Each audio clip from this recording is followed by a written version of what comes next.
I was already an old man the first night I truly allowed myself to remember that particular season in Geralt's life. The inn was almost empty. The fire had burned down to a soft glow, and somewhere in the corner a drunk was humming a tune I might have written once, long ago. The kind of hour when even the most stubborn memories stop pretending to sleep. It was then that I thought of him without glory, without ballads, only as one man caught in a long storm that wore the face of many smaller tempests. You have heard of Geralt of Rivia, of course. White hair, yellow eyes, 2 swords on his back. The rest of him a silhouette cut out against bonfires and moonlight. You have heard the polished version, the one I myself sold to half the taverns of the north. But I have carried another story inside me, one that began not with a heroic charge, but with something as embarrassing and ordinary as misfortune in a small coastal kingdom named Karak. That is the story I want to tell you tonight. Before the storm, there was simply a road, dust, the smell of wet earth after a recent rain, and 2 tired travellers who had already sung through all the songs they knew. Geralt walked ahead, as he always did, shoulders slightly hunched, as if listening for dangers that had not yet announced their names. I followed, grumbling about my boots, my blisters, and the criminal shortage of good wine in that particular corner of the world. To anyone watching, we must have looked like any witcher and his hanger-on. Only I knew how much history walked between us. There is something oddly comforting in the way certain days begin, without warning of what they will bring. If you think about your own life, you will remember mornings that felt ordinary, yet later marked a turning point. You woke up, looked at the same cracked ceiling, drank the same bitter tea, and walked straight into a decision you are still paying for. That day on the road to Karak was such a morning for us. No prophetic thunder, no ominous silence in the bird song. Just dust, sweat, and my complaints about the fee from our last contract. From where I walked, slightly behind and to his left, I could see Geralt in profile. I could never quite decide whether he looked more like a tired knight or a mercenary who had forgotten to go home. There was always a distance around him, a circle of quiet that made even the bravest drunk hesitate before clapping him on the shoulder. I had seen him cut through monsters and men alike, and yet what stayed with me was something else. The way he would fall silent at crossroads, as if measuring which path would cost him the least.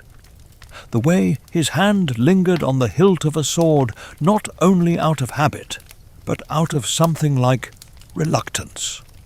Back then, I still believed a witcher and his 2 swords were unshakable constants in a world that changed too quickly. I trusted steel more than vows, more than treaties, more than whatever passed for friendship in courts and councils. If Geralt carried his blades, I told myself, the world could not go entirely wrong. You might have your own version of such certainty. A job title that made you feel safe, a relationship that seemed eternal, a talent you thought could never be taken from you. We all cling to such anchors until the sea decides otherwise. Karak appeared on the horizon, first as a smudge of smoke and masts, then as a crowded painting of roofs and sails pressed against the glittering skin of the sea. From a distance, it looked almost idyllic. White gulls circling lazily, banners fluttering above the palace walls, waves kissing the rocky shore. It was only later that I would understand how often beauty is simply the mask that rot wears in polite society. At that moment, I was only thinking about the possibility of fresh fish, decent wine, and perhaps a patron generous enough to pay for both. Geralt's priorities were different. I remember how he paused when the first watchtower came into view, how his gaze moved along the fortifications, the harbour, the road leading up to the palace on its rocky hill. He noticed the things that did not fit, the number of guards at the gate, the tension in their shoulders, the way they looked as if expecting trouble not from outside the walls, but from within. I was busy adjusting the feather in my hat and wondering which taverns had the best acoustics. He was listening to a darker music. I did not know then that Kerak was preparing for a royal wedding that felt more like a truce between knives. I did not know that the old King Belahun was trying to stitch together power with a new marriage, while his children sharpened their ambitions in shadowed corridors. I certainly did not know that a certain sorceress with red hair and a calculating mind had already placed Geralt on a board he could not yet see. All of that would become clear much later, like ink bleeding slowly across a page. At the time, I only felt a prickle of unease along my spine, the kind that makes a bard double-check the state of his purse and his exit routes. We entered Kerak in the late afternoon. The air smelled of salt, tar, fried fish, and the sour breath of a city living slightly beyond its means. Merchants shouted, sailors laughed, children darted through the crowd with that fierce seriousness only youth possesses. Between them moved guards with the crest of Kerak on their tabards. Too many, I thought, for an ordinary day. It reminded me of taverns on the eve of some important announcement, when everyone drinks a little faster and laughs a little louder, as if to drown out a rumour they do not want to believe. I would like to tell you that I sensed the shape of the coming storm. I did not. I was irritated by the dust on my cuffs and the way the crowd kept jostling my lute. I was thinking of songs about sailors and mermaids, not of executions and political intrigue. It is easy to be wise after the fact. Harder, far harder, to recognize the moment when your life quietly takes a turn. Looking back now, with the gentle cruelty of hindsight, I can see how every shout, every hurried step, every sidelong glance in that city was part of a pattern already weaving itself around us. Geralt stopped once, in front of a notice board crowded with proclamations, bounties, trade rules, and the usual boring sermons against debauchery. His eyes moved calmly over the parchments until they rested on a brief line about the use of magic within the borders of Kerak. There was something cold in that wording, something that made even a non-mage like me feel unwelcome. He said nothing. He rarely did when it came to the affairs of kings and councils. Yet I watched his jaw tighten a fraction, and knew that we were stepping into a place where swords might not be the sharpest weapons. Perhaps you are wondering why this matters. Why begin a tale called Season of Storms with such slow steps and quiet impressions? The answer is simple. Storms do not come from nowhere. They are born from pressure, from heat and cold, meeting in stubborn refusal to yield. In Kerak, that pressure had been building for years, in the royal household, in the guilds, in the uneasy dance between magic and power. When Geralt and I walked through its gates, we were merely two travellers entering a climate already prepared to erupt. But we still wonder whether a single choice, a different road, a delayed arrival might have changed something in that fragile balance. You will see as we go on that this was not just a story about a witcher losing his swords.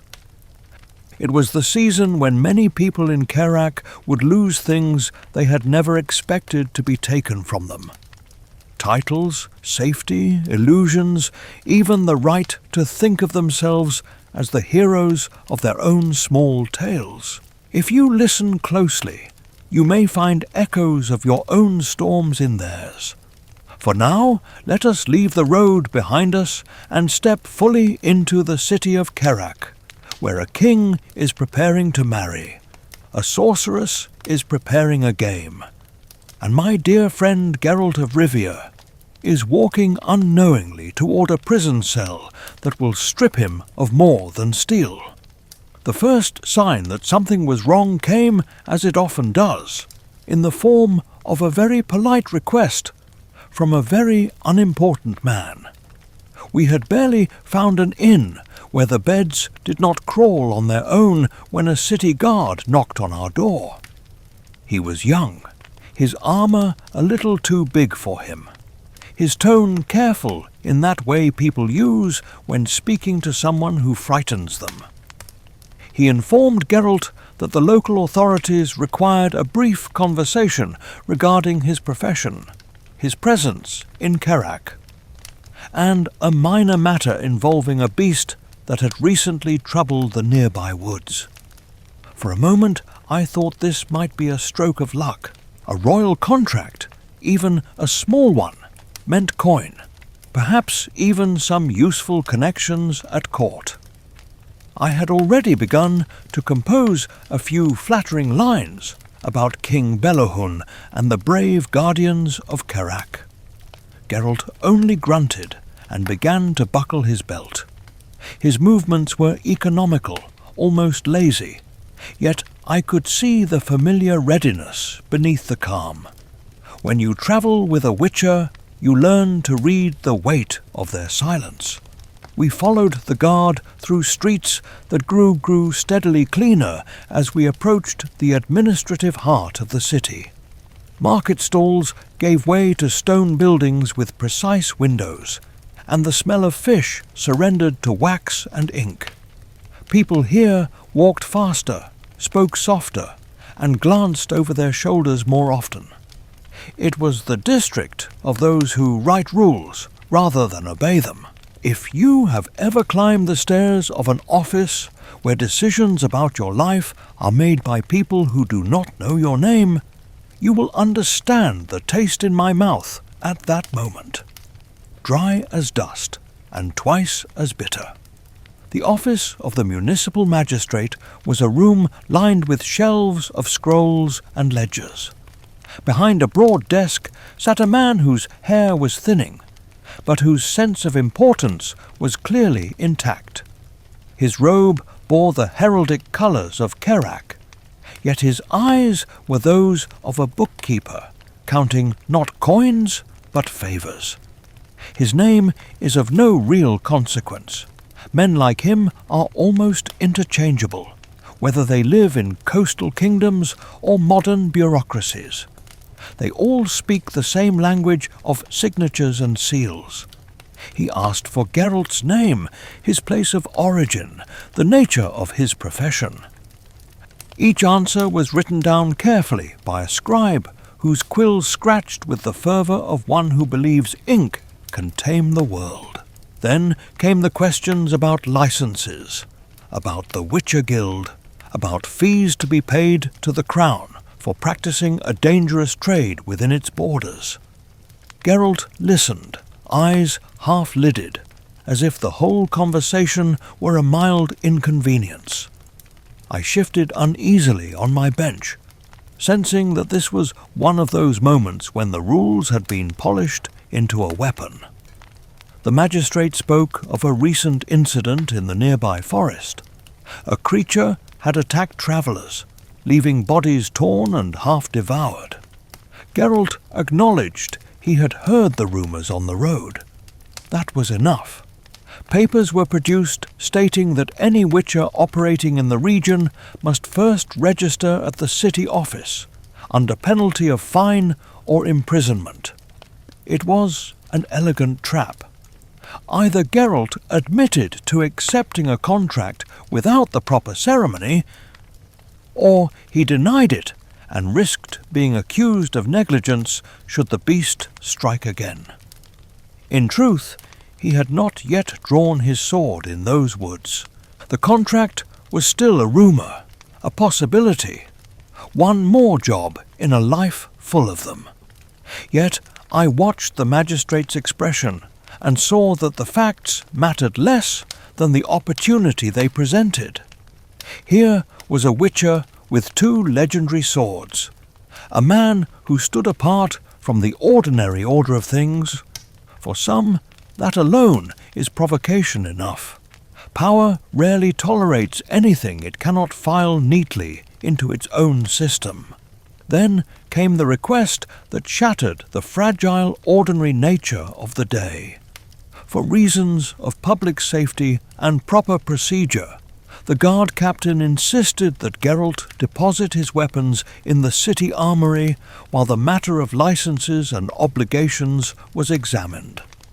Only a temporary measure, he said. Only until everything was clarified. His smile was the kind that never reaches the eyes. I still remember the moment Geralt's hands moved to the hilts. Not the confident grip I had seen 100 times in battle, but a slower, more reluctant gesture, as if he were placing part of himself on that table with the swords. The steel glinted in the pale light from the window. One blade for men, one for monsters, both worn at the edges from long use. The guard who collected them did so with an eagerness that made my skin crawl, like a child grasping at a toy he had been forbidden to touch until now.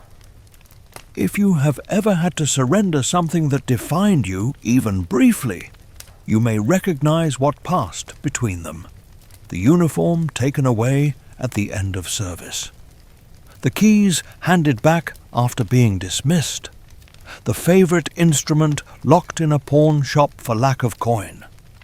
We tell ourselves that objects are just objects, yet some carry our history, our choices, our sense of who we are.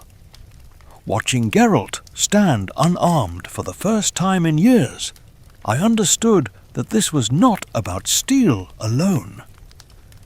The questioning continued, but the tone had shifted. Without his swords, the Witcher was no longer an abnormal constant, merely another subject in a room designed to make people feel small. The magistrate hinted at fines.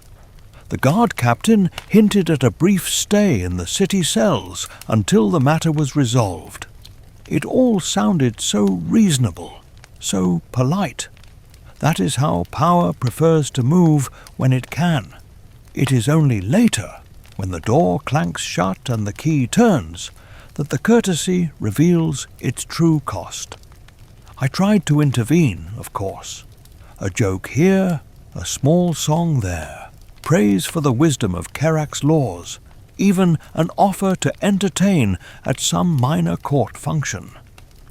Sometimes a well-placed metaphor can loosen the tightest knot. This time it only made the magistrate purse his lips. He had no ear for music, and even less for mercy. In the end, the decision was swift. Geralt was to remain in custody while the paperwork was examined. His swords would be kept safe in the armory. We were assured that everything was being done in accordance with the law. Later, much later, when rumours reached me of how those swords had vanished from that very armory, passed through hands, both official and criminal, I would think back to that moment.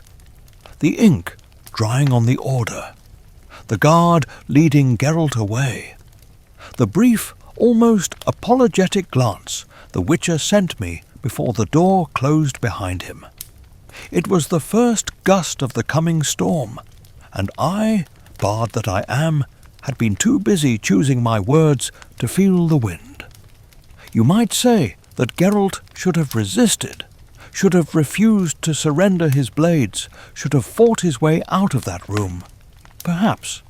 Yet we still ask whether every act of defiance truly changes the course of events, or only rearranges the furniture in a fate already set. There are times when the storm does not break because we open a door, but because far away a pressure we cannot see has already reached its limit. That evening I found myself alone at the inn, my friend behind stone walls, his swords now entries in a ledger somewhere. The common room hummed with gossip about the upcoming royal wedding, about new trade deals, about a minor scuffle among dock workers. No one spoke of the witcher taken into custody or the subtle satisfaction on the faces of those who preferred a world where everything dangerous is neatly caged. I spent my last coins on wine that tasted of resigned compromise, and sat listening to the city breathe. Outside, the sea rolled against the harbour walls. Inside, I began to realize that what we had taken from Kerak might cost us far more than we expected to pay.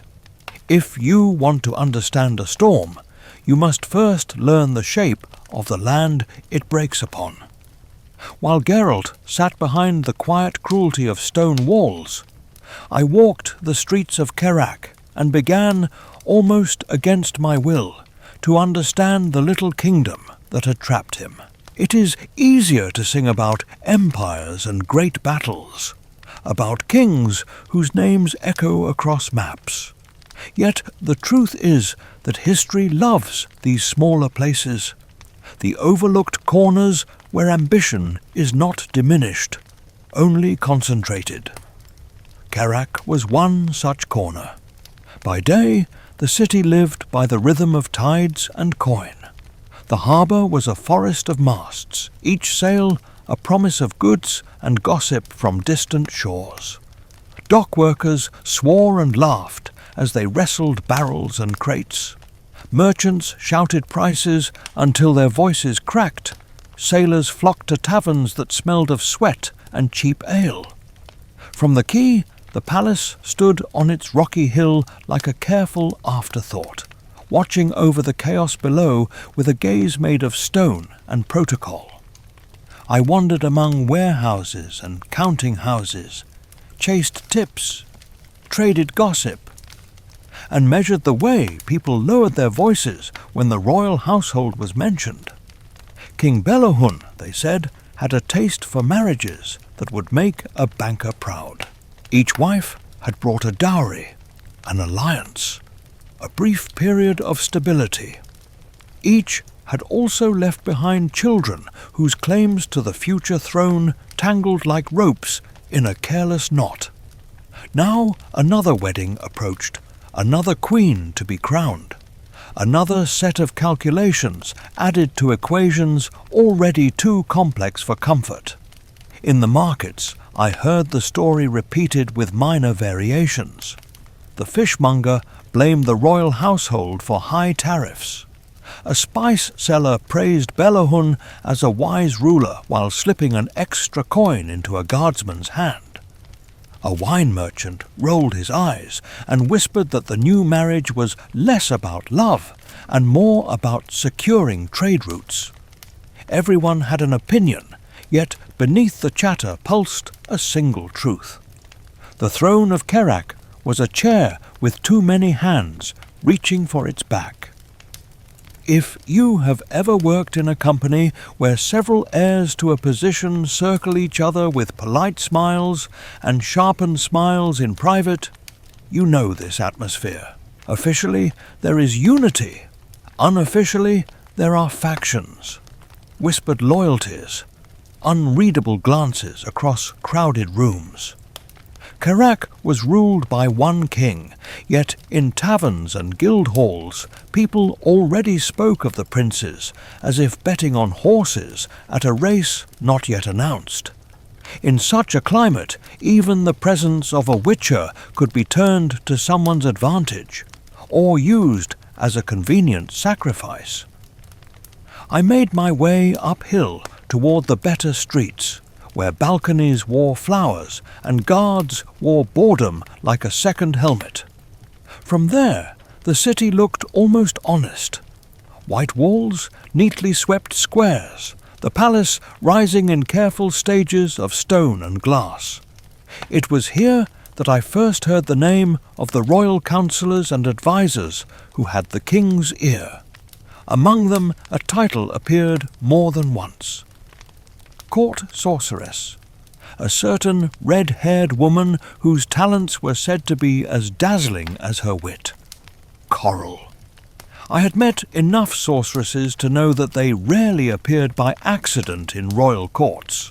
Magic and power share a long marriage, stormy yet persistent.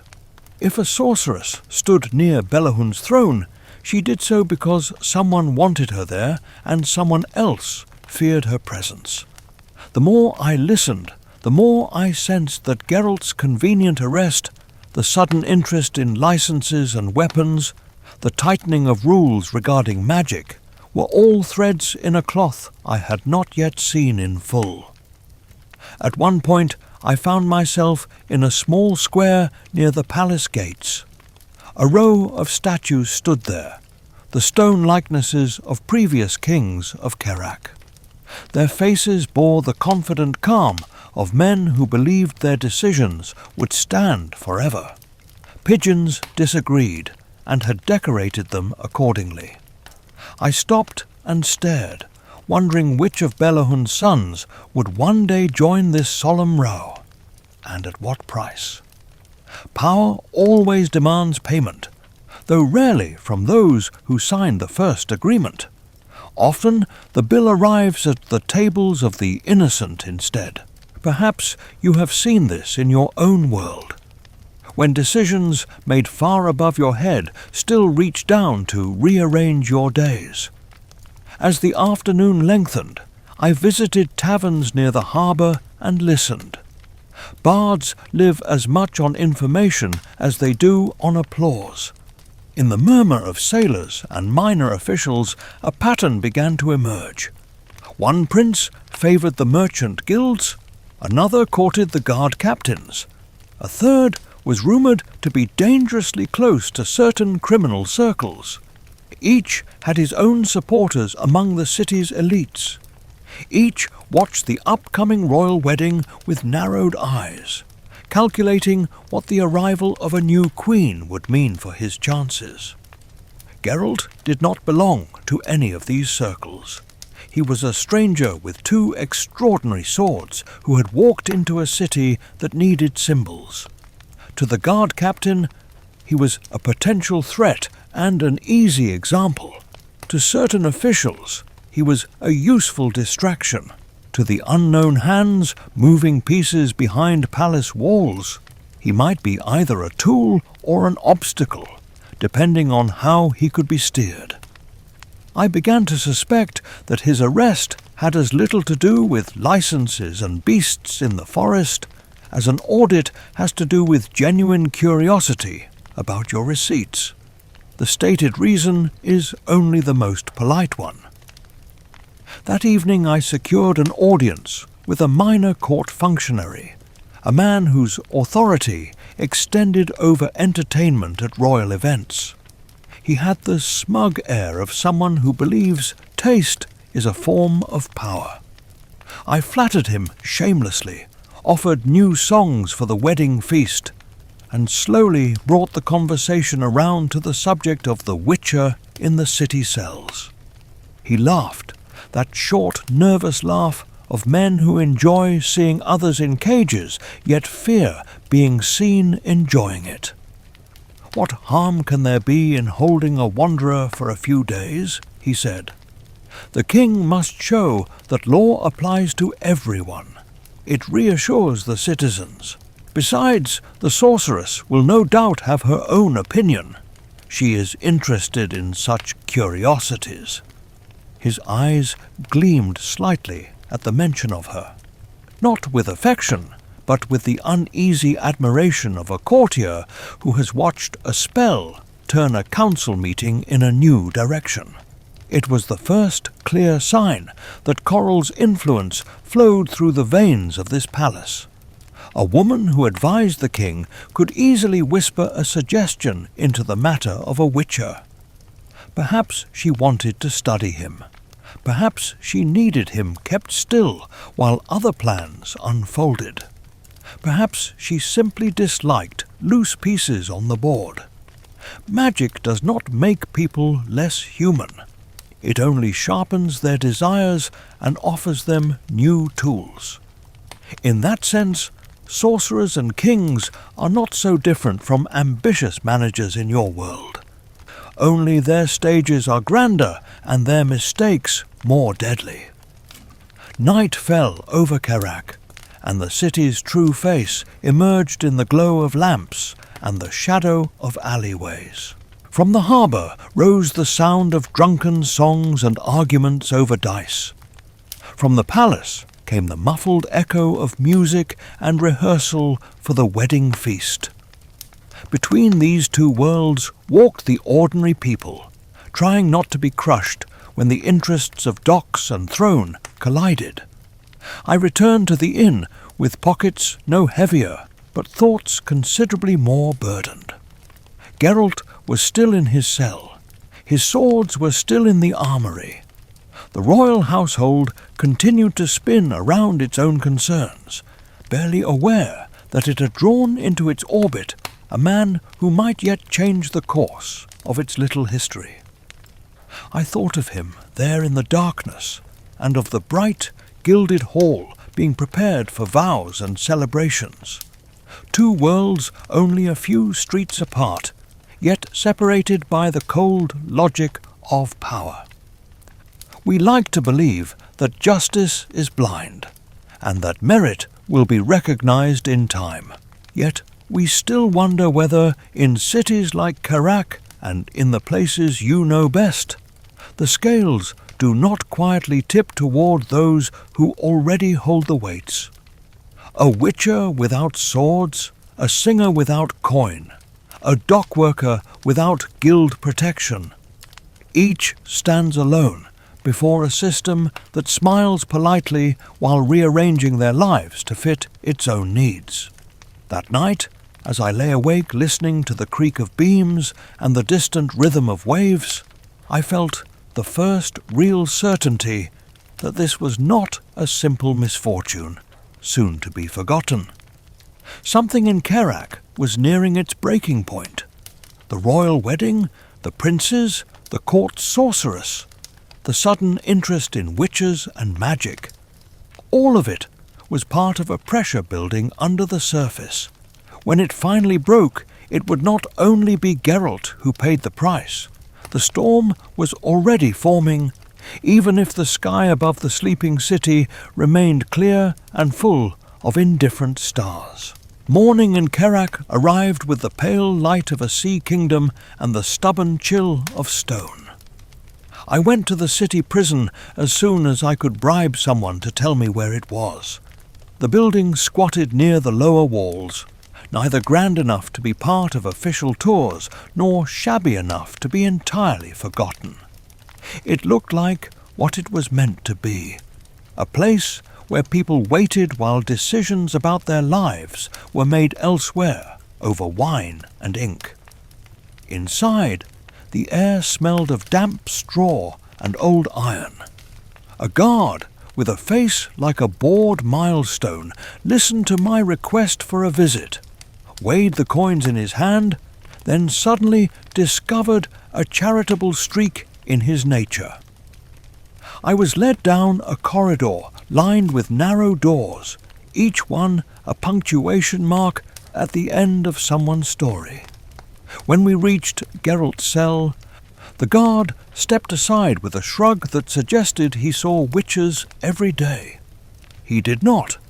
Indifference is a kind of armour in such places. Geralt sat on a wooden bench, back against the wall, hands resting loosely on his knees.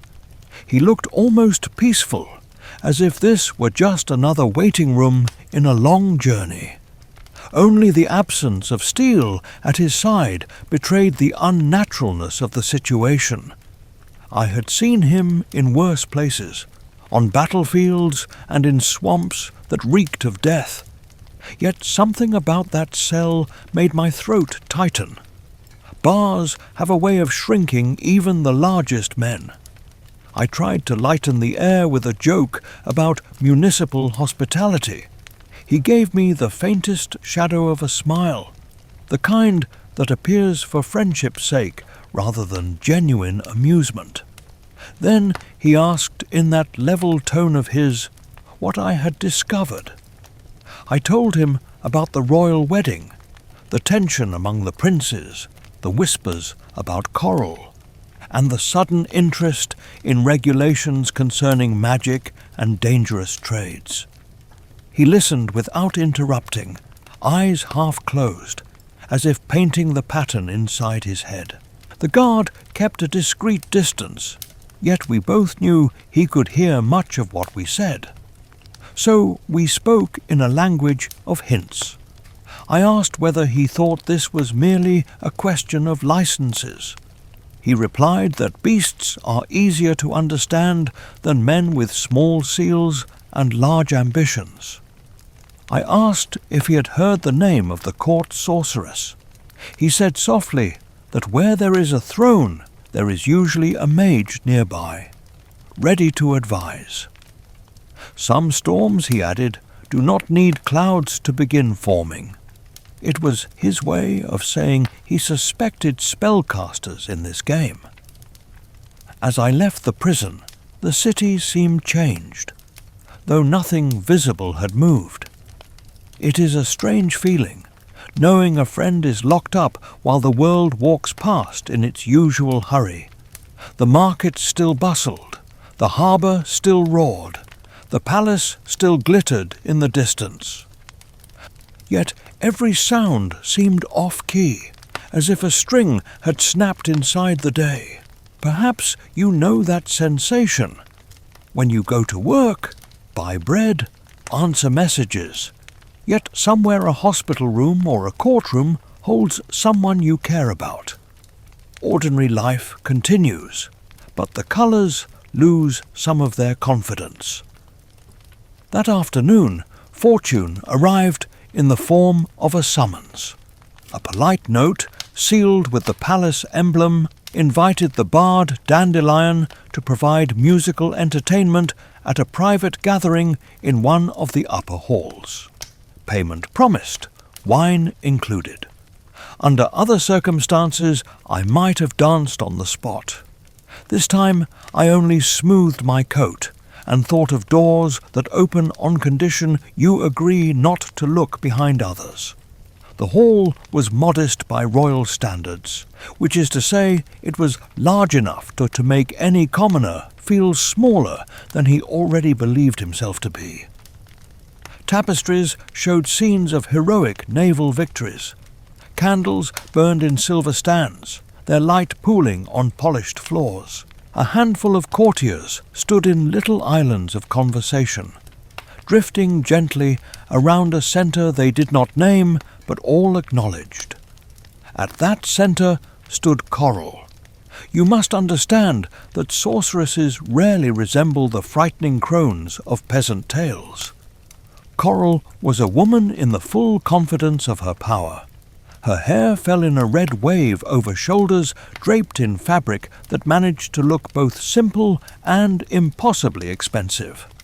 Her eyes moved with deliberate interest, resting on each person just long enough to make them feel seen, weighed, and placed in the correct compartment.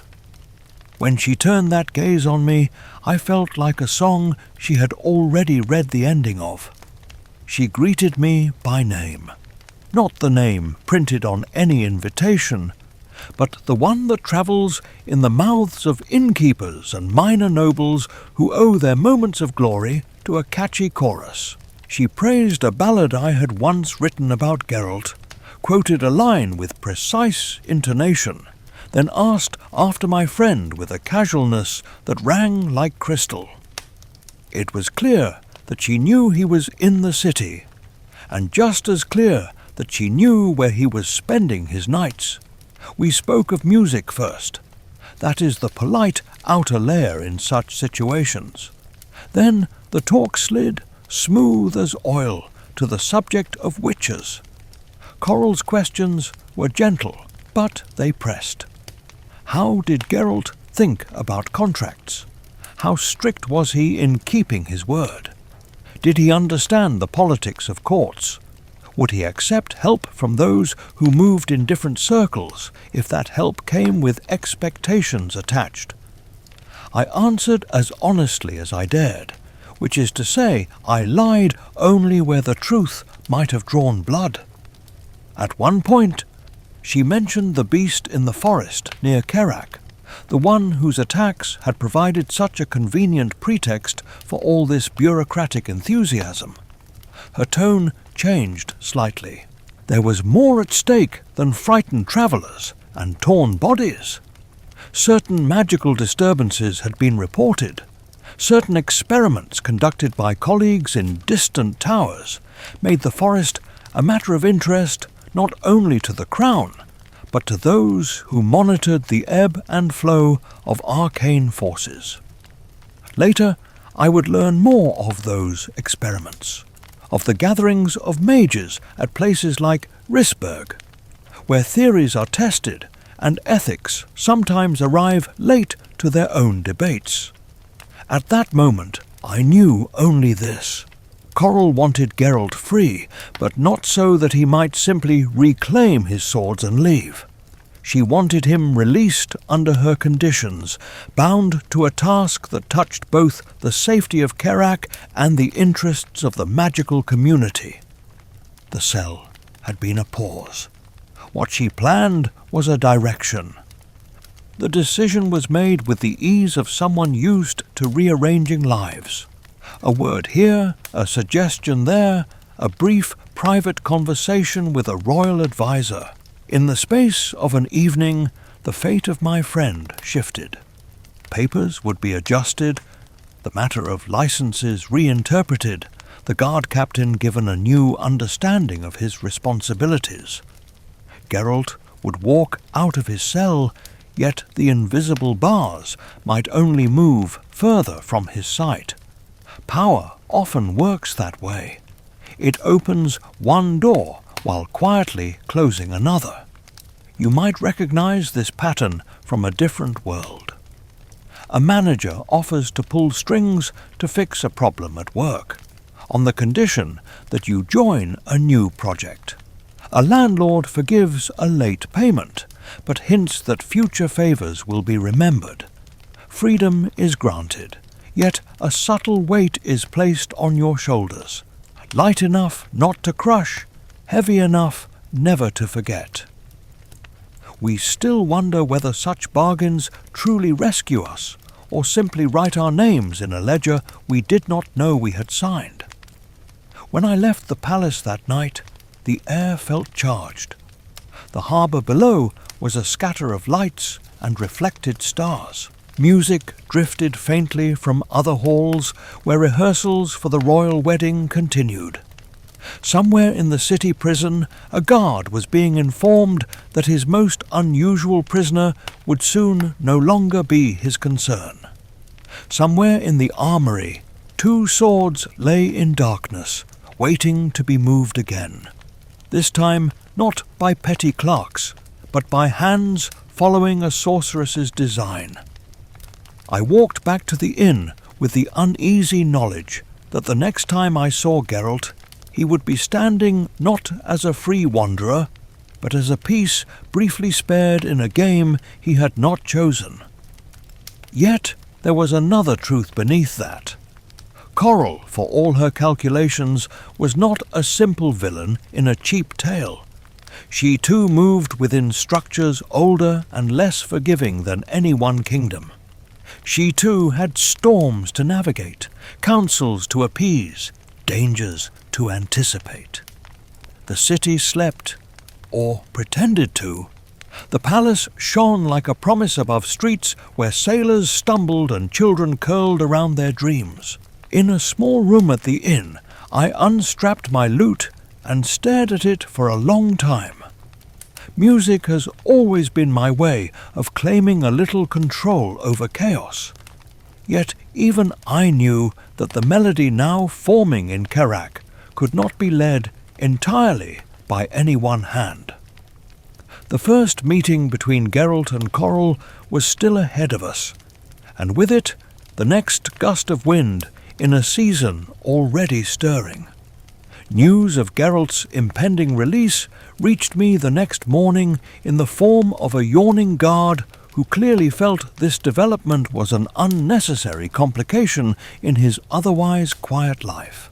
He announced it while spooning porridge into his mouth at a corner table in the inn, barely looking up as he mentioned that the Witcher would be freed once a few formalities were concluded. I thanked him with theatrical gratitude and left before he could remember to ask me for payment for this priceless information. When I reached the prison, the same corridor of doors felt less oppressive. Hope does that. It paints a thin glaze over the same old stones. The guard on duty unbolted the heavy door to Geralt's cell with reluctant efficiency, and the Witcher stepped out into the hallway. He moved with the contained energy of someone who has been forced to wait and is determined not to waste another moment. For a heartbeat, I saw on his face a quiet relief. Then it vanished behind the familiar reserve. The formalities, however, had sharp edges. We were escorted not out of the building, but toward the city armory. The guards insisted that protocol required the return of Geralt's property in an official setting. I did not like the sound of that. I have performed enough times at ceremonies to know that when people start using the word official too often, something has already gone wrong. The armory stood like a squat fortress within the city walls. Heavy doors, narrow windows, the smell of oil and steel hanging in the air. Inside, racks of weapons marched in orderly lines. Spears, swords, shields, all arranged to reassure the viewer that Kerak took its security seriously. A clerk appeared from behind a desk, ink on his fingers, self-importance clinging to him like a second tunic. He produced a ledger, opened it with reverence, and ran his finger down the page. The pause came, a fraction longer than it should have been. His eyes went back up the list, then down again. The air in the room cooled. He asked for the date once more, for the exact description of the swords, for the name of the guard who had taken them into custody. His voice grew tighter with each question. Another guard disappeared into the depths of the armory. There was a muted exchange of words, then sharper ones, then the unmistakable sound of panic trying to remain quiet. Geralt stood completely still. His face might as well have been carved from the same stone as the palace walls. Only I, who knew him, noticed the minute shift in his stance, the way his shoulders seemed to lose a weight he had been carrying for years, and at the same time gain another. The swords were gone. The words were finally spoken aloud, tasting of iron and fear. Somewhere between the magistrate's office and this room, between ink and storage, between official custody and practical reality, both blades had vanished. You may think this is a simple theft, the kind that happens wherever items of value are gathered and guarded by men who earn less than the goods they watch. Yet these were not ordinary weapons. One steel sword that had tasted the blood of brigands, soldiers, and other humans who chose the wrong kind of courage. One silver sword that had passed through the flesh of creatures better suited to nightmares than daylight. Each carried not only monetary value, but stories, reputations, whispered legends in taverns from Kedwen to Toussaint. The armory clerk blanched as the truth settled. Losing any weapon was a serious matter. Losing the swords of a witcher was something else entirely. It meant scandal, punishment, a stain on records that could not be scrubbed away. Guards were summoned. Voices rose. Someone suggested that perhaps there had been a mistake in the ledger. Someone else hinted darkly at a break-in. A third pointed out that the doors had never been forced, which meant that whoever had taken the swords had not needed to break anything except the trust placed in them. If you have ever had a beloved device stolen, a bag taken on a crowded train, a cherished notebook misplaced in an office that denies any responsibility, you will know the particular mixture of rage and helplessness that filled the room. Now imagine that the lost object contains not only your habits and memories, but a part of the identity you show to the world. For Geralt, his swords were not simply tools. They were the visible proof of his trade, his history, the way strangers recognized him at a glance. Without them, he was still a witcher, yes, but a more vulnerable one, stripped of the most obvious expression of his craft. I expected an explosion, a shouted threat, a fist slammed against the nearest wall, perhaps even a snapped neck if someone said the wrong thing. Instead, Geralt asked a single question. His voice was calm, too calm. Who had access to the armory during the night? The guard captain listed names: armourers, quartermasters, a handful of trusted soldiers, a clerk who handled late deliveries, a cleaning crew whose loyalty was assumed because no one had ever bothered to examine it closely. The list was long enough to be useless. The captain, sweating now, insisted that an investigation would be launched at once. He uttered the usual phrases about severe consequences and full cooperation. Yet, behind the official assurances, I heard something else. Fear, yes, but also calculation. The disappearance of those swords was not just a crime. It was ammunition. Someone would use it to discredit a rival, to gain favor with a prince, to avoid their own responsibility. In a kingdom where every misstep could be turned into an advantage for someone else, this disaster would ripple outward in ways none of us could predict. Coral entered the armory with the quiet authority of one who knows she does not need to raise her voice to be heard. Her gaze took in the tense faces, the open ledgers, the empty spaces on the rack where two distinctive blades had once rested. For a long heartbeat she looked at Geralt. There was something almost like sympathy in her eyes, quickly buried under a more practical resolve. She spoke to the captain in a low tone, and whatever she said made him straighten as if he had been given both an order and the faint hope of survival. The solution she proposed was simple and cruelly elegant. The city would search for the swords, of course. Doors would be kicked in, questions asked, bribes offered, threats whispered. Yet this could take time, and there were other matters pressing on the kingdom. The beast in the forest still lurked.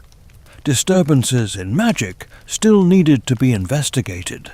Karak could not afford to keep a witcher idle while others cleaned up their mess.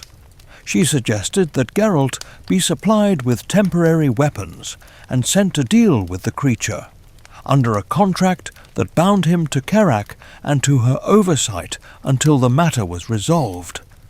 In other words, the loss of his swords would not free him. It would tether him more tightly. A man stripped of his usual tools is easier to guide. A witcher who must rely on borrowed steel and the goodwill of a court sorceress is less likely to walk away when politics become uncomfortable. I watched this unfold and thought of all the times people in far more modern settings find themselves in similar binds. The employee whose immigration status depends on a single company, the artist whose career rests on one patron, the student whose scholarship can be withdrawn with a signature. There are many ways to take a sword from someone without ever touching their scabbard. Geralt did not protest. He accepted a serviceable blade from the armory with a dark look that made the guard flinch. The sword sat wrong against his back, like a borrowed phrase in the mouth of a proud man. Coral outlined the contract in clear terms. Kill the beast, investigate the magical anomalies, report back. In return, the city would put its full effort into retrieving his stolen property and ensure that any culprits were punished. It was a fair bargain on the surface. That is what made it so dangerous. When we left the armory, the sun outside felt harsher. Children played in the street, ignoring the drama that had just unfolded behind those thick walls. Traders haggled, as if the world consisted of nothing but piles of fish and bolts of cloth. Life does not pause to acknowledge the loss of one man's swords. That is the cruelty and the mercy of it. We walked a few steps in silence before I dared to speak. I asked him how it felt. A foolish question, perhaps, but sometimes words must be offered even when they are inadequate. He answered with a small shrug and said that blades could be found, bought, reforged. What mattered was who had arranged for them to vanish and why. The storm, he murmured, does not begin when the first roof is torn away. It begins when someone decides to ignore the warning signs. We like to believe that when something precious is taken from us, the world will rally to help us retrieve it, that authorities will care, that justice will be done. Yet we still wonder whether, more often than not, the search for what we have lost falls on our own weary shoulders, guided only by the uncertain light of those willing to walk beside us. In Geralt's case, that light would have to do until real steel once again hung at his back. The man who finally put a visible face on our troubles smelled of salt, smoke, and easy money. Pyrrell Pratt had once been a pirate, then a smuggler, and in what he probably considered a moment of moral elevation, he became an impresario of blood. Karak was his harbour now, and his pride was a crude arena on the edge of the city, where crowds gathered to watch things die in exchange for forgetting their own lives for a while. We met him in a low room overlooking the fighting pit. Through a narrow balcony door I could see the sand below, trampled, stained, enclosed by planks and rope. Men moved about with the cheerful efficiency of those who build entertainment from other people's fear. On the wall behind Pratt hung trophies from his previous careers, a chipped figurehead, a rusted anchor, a rope knotted in a way that suggested someone had once swung from it without pleasure. Pratt himself lounged in a chair too ornate for his manners. He was broad-shouldered, with a beard threaded with gold beads and eyes that had learned to measure profit faster than danger. He greeted us with exaggerated warmth, as if we were old friends he had not yet cheated. The news of Geralt's lost swords had apparently travelled faster than we had. In small cities, secrets move like smoke through poorly fitted doors. He praised the witch's reputation, recited fragments of ballads that I myself had written, and laughed loudly at his own misquotations. Then he made his offer. The arena, he explained, needed a spectacle, something beyond fights between half-trained soldiers and starving beasts. The people of Kerak had grown bored.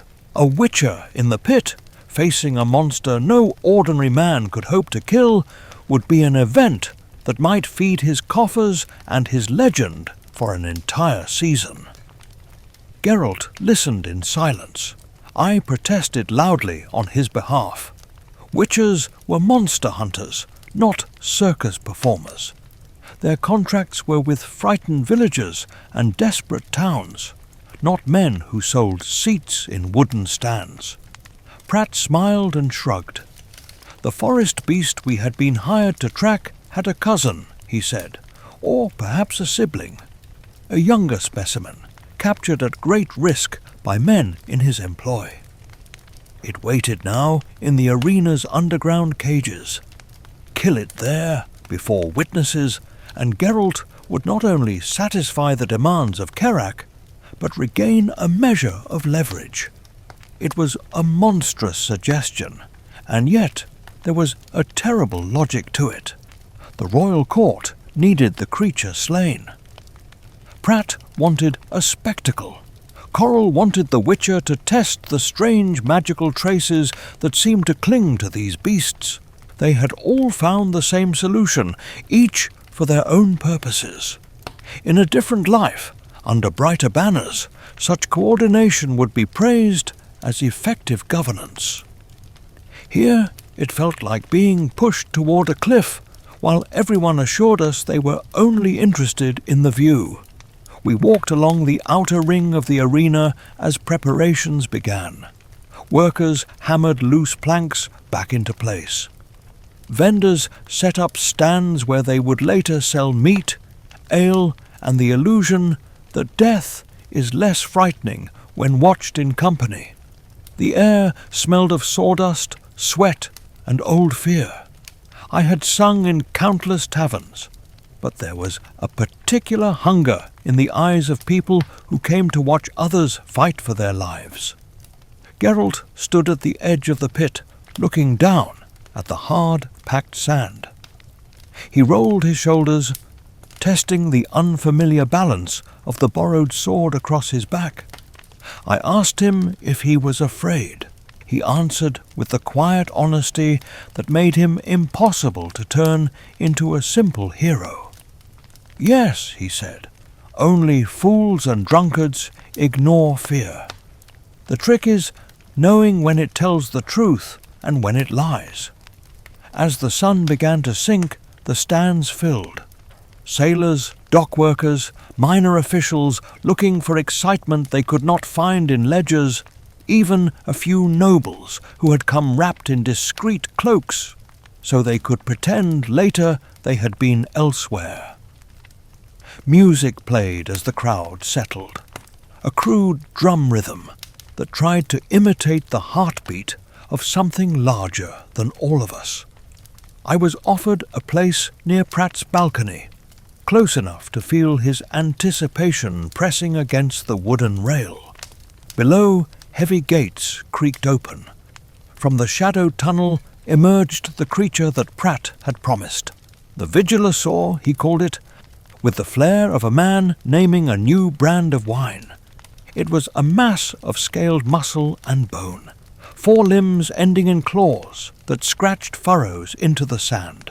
Its eyes were too bright, too aware. This was no simple beast dragged from a swamp. Something about the way it moved spoke of pain and anger twisted together. The crowd roared. For them, it was a marvel, a story come to life beneath the open sky.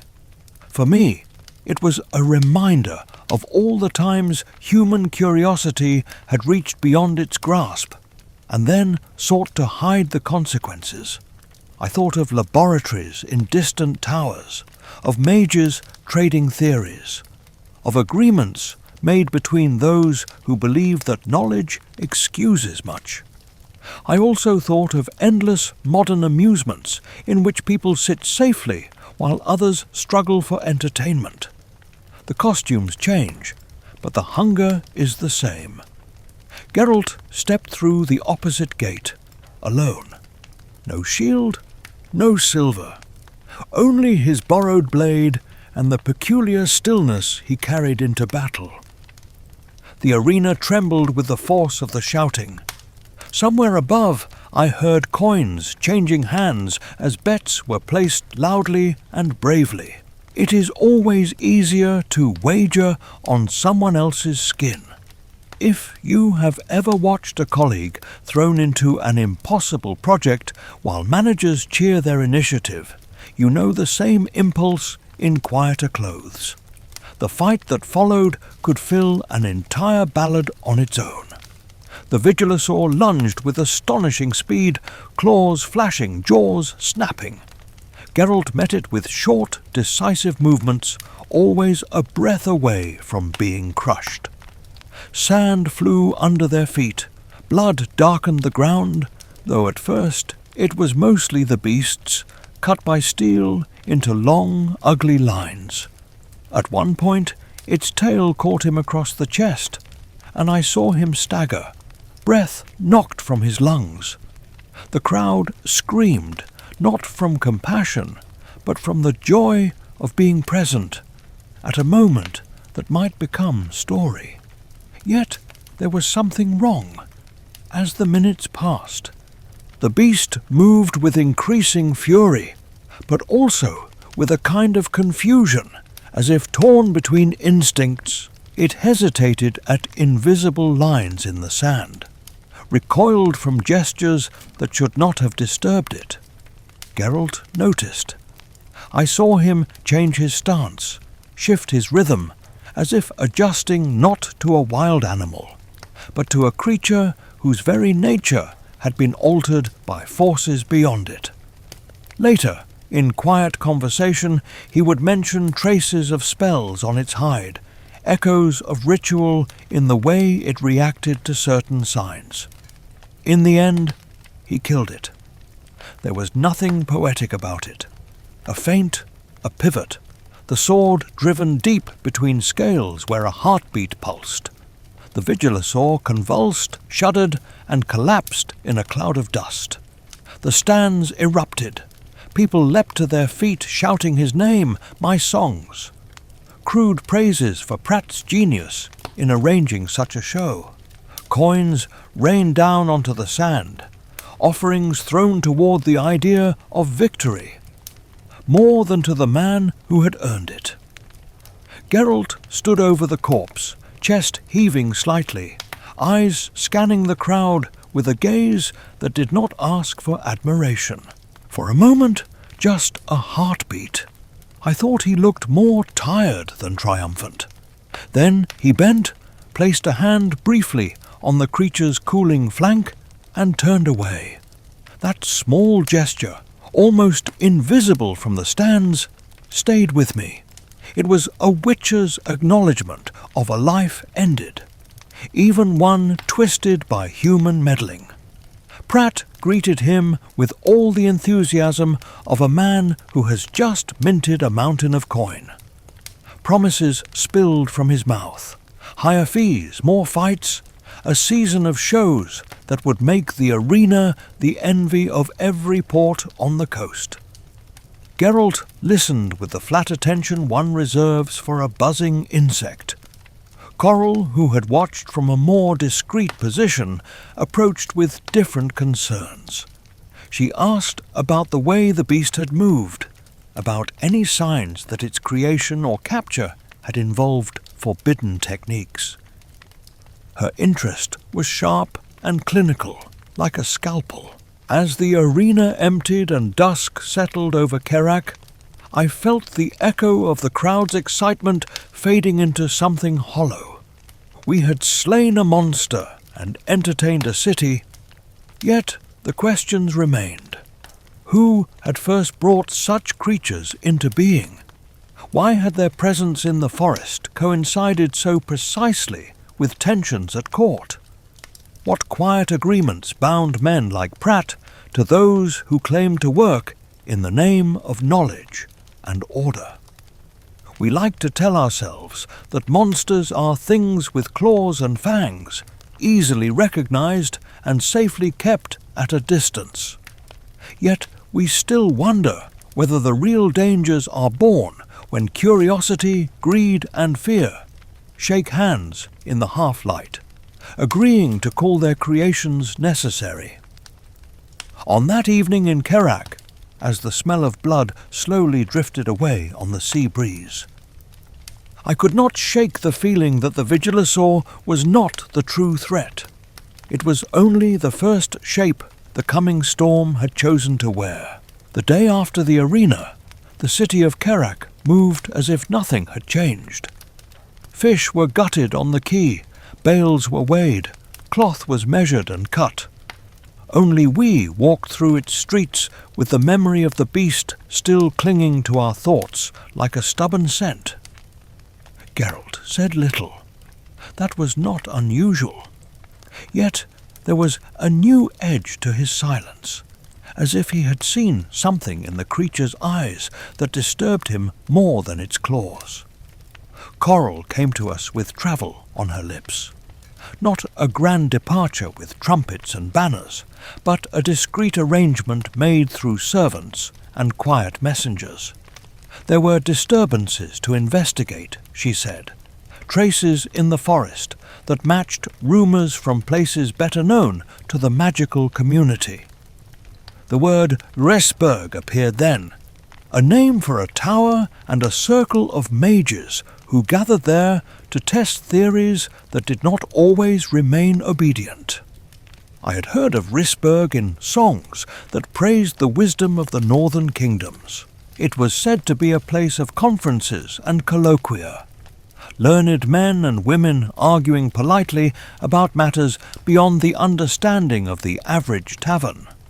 The closer we came to it, the more I wondered how much of that was true and how much was comforting story. Knowledge dressed in formal robes is easier to admire than knowledge that has rolled up its sleeves and started altering the world. We left Kerak under a sky that threatened rain without quite committing to it. A small escort of guards accompanied us for a while, then turned back at the edge of the royal lands. After that, it was only our horses, the rustle of the forest, Geralt's measured silence, and Coral's quieter one. She rode with practised ease, eyes fixed on the path ahead, though I suspected her thoughts wandered much further than the next bend in the road. At one point, when the trees closed in and the air grew cooler, I asked her about Risberg.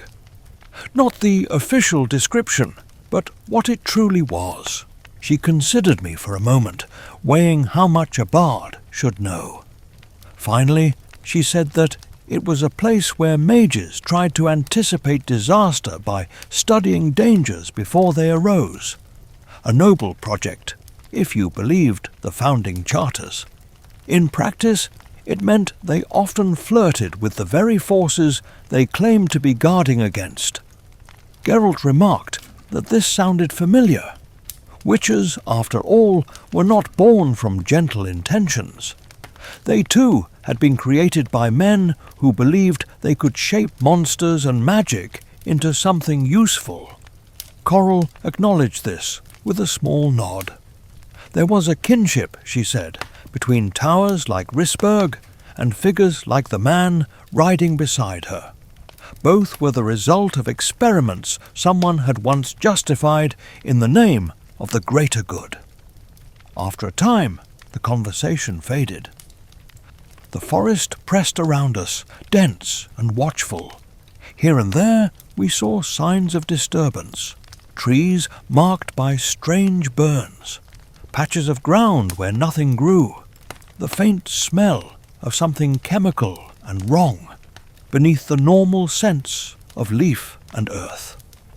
Geralt dismounted more than once to examine tracks, to touch bark, to stare at the horizon, as if searching for a pattern only he could see. Coral watched him with an intensity that had nothing to do with romance, and everything to do with professional curiosity. As we drew closer to Risberg, the trees began to thin. The tower rose ahead, a grey finger pointing accusingly at the sky. It was not as grand as some of the seats of sorcerers I had seen, yet it possessed a certain stubborn gravity. There were no banners, no welcoming trumpets, only a single warded gate and a sense of being observed by eyes that did not belong to any guard on duty. I felt my shoulders tense in the way they do when entering an office where everyone knows more than you and enjoys that fact. Inside, the tower smelled of parchment, dust, and something metallic that clung to the back of the throat. Robes rustled along corridors. Voices murmured in rooms lined with instruments whose purpose I could not guess. It was a place designed for thinking, yet the air felt surprisingly thin on humility. Mages nodded to Coral with varying degrees of warmth. Some greeted Geralt openly, intrigued. Others glanced at him and then away, as if unwilling to admit they might one day need a man who kills the things their calculations do not fully predict. We were shown to a chamber where a small group had gathered. Charts were spread across a table. Notes covered with sigils lay beside sketches of creatures that should not have existed outside of nightmares. Among the faces present, I recognized two from earlier ballads about conclaves and councils. They had argued in public halls about ethics and boundaries. Here their eyes shone with a brighter, sharper light. It is one thing to debate the rules of a game. It is another to be in the room where someone quietly suggests altering the board. Coral presented Geralt in concise terms. Witcher, experience with mutated beasts, direct witness to the death of a vigilosaur in the arena of Kerak. At that, heads turned. Questions followed, framed in the dry vocabulary of research. How had it moved? What signs had indicated artificial influence? Had there been any reaction to signs he had drawn in the air? They treated him less as a man and more as an instrument that had been fortunate enough to record useful data. Geralt answered with clipped precision. He described the way the creature had hesitated at certain gestures, how its aggression seemed both heightened and misdirected, how the scent around it carried the residue of recently broken wards. He spoke of details that would have escaped me entirely. The angle of claws marks, the pattern of its breathing, the faint shimmer in its pupils when exposed to certain angles of light. The more he said, the heavier the silence in the room grew. One mage, a thin man with ink-stained fingers, finally admitted what the rest had been circling. Experiments in the manipulation of magical ecosystems had been underway in several locations. There had been attempts to test how monsters reacted to controlled stimuli. Barriers had been raised, capacities measured, limitations probed. It was all described as necessary work for the stability of the realm. If you believed the tone, you might have thought they were discussing grain storage rather than living things. The implication settled over us like dust. Somewhere, somehow, the project had slipped beyond its intended confines. Creatures altered in controlled settings had found their way into forests and coastal regions.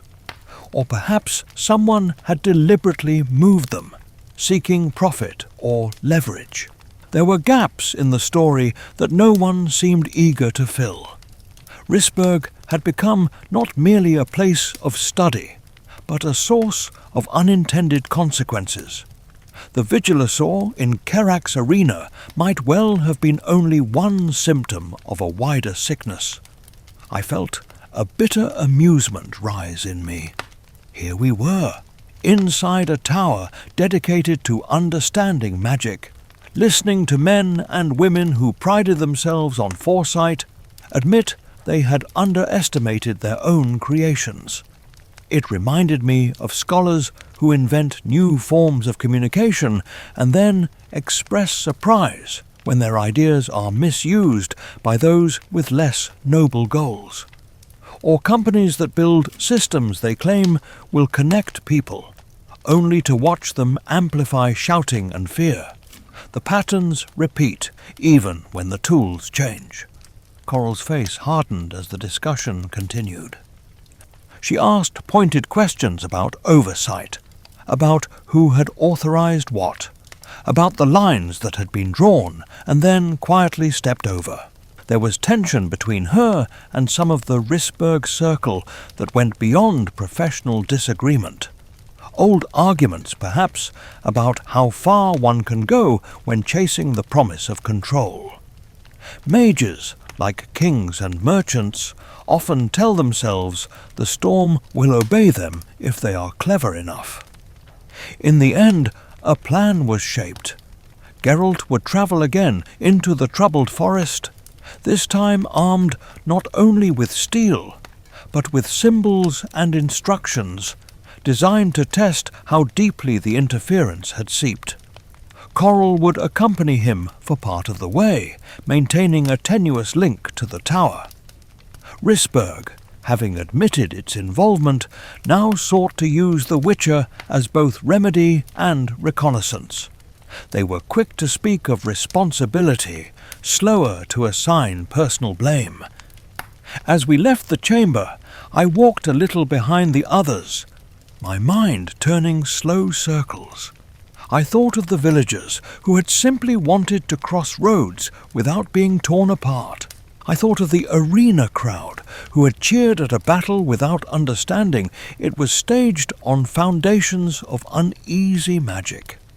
I thought of how easily those in high rooms convince themselves that their calculations will shield ordinary lives from the fallout of their experiments. We like to trust that the people designing our systems, whether they work with spells or circuits, know what they are doing. We want to believe someone has considered the risks, that someone will be held accountable if the machinery slips its leash.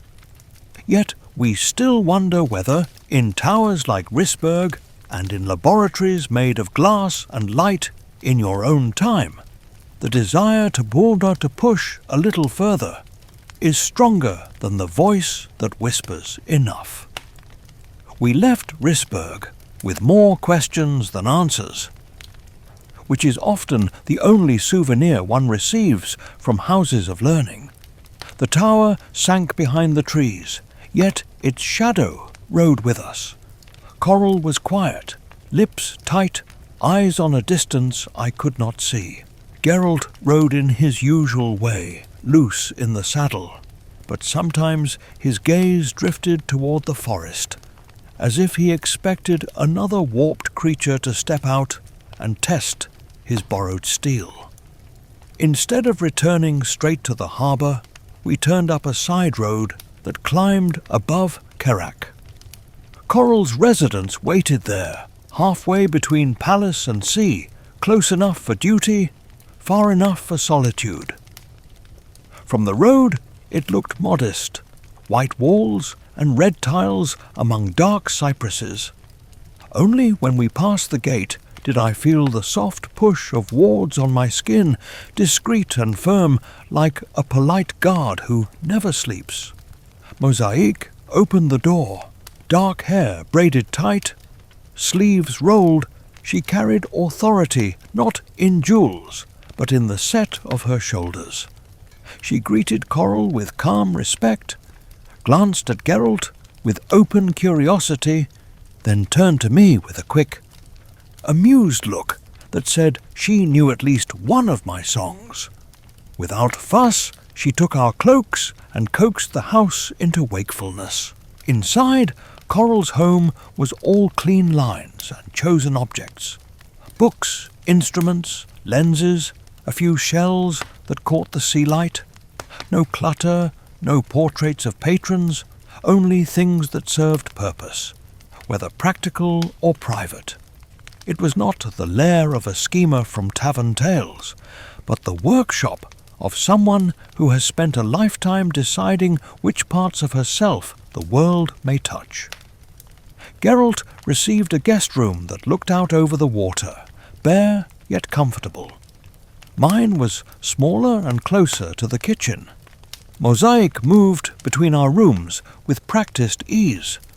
Linen appeared, boots vanished and returned clean. Meals arrived just when hunger began to prick. Around sorcerers and witches there is always this quieter layer of labour, hands that keep firewood stacked and kettles boiling while greater powers argue over fate. Our days settled into a pattern. Mornings belonged to plans. Coral and Geralt bent over maps and notes, tracing paths through the troubled forest, comparing his observations with reports from Risberg. They spoke in a language of currents and nodes, of traces in air and soil. At first, their exchanges were sharp. Coral challenged his instincts with theory. Geralt challenged her theory with scars. Slowly, a different tone emerged. She began to ask what his senses told him before consulting any diagram. He began to admit when her explanations matched what he had seen. Mosaic was almost always there, refilling cups, bringing fresh pages, standing by the window while pretending to study the weather. Her eyes moved between them, alert, thoughtful. She was not just a servant. She was learning the pattern of the storm they were trying to read. In quiet moments, she asked me short, careful questions. How long had I known Geralt? Were witches always so reluctant to speak of themselves? Did they trust mages more than they admitted? She collected my answers like fragments of a song she meant to assemble later. Afternoons grew quieter. Coral withdrew to her study, where the air hummed faintly.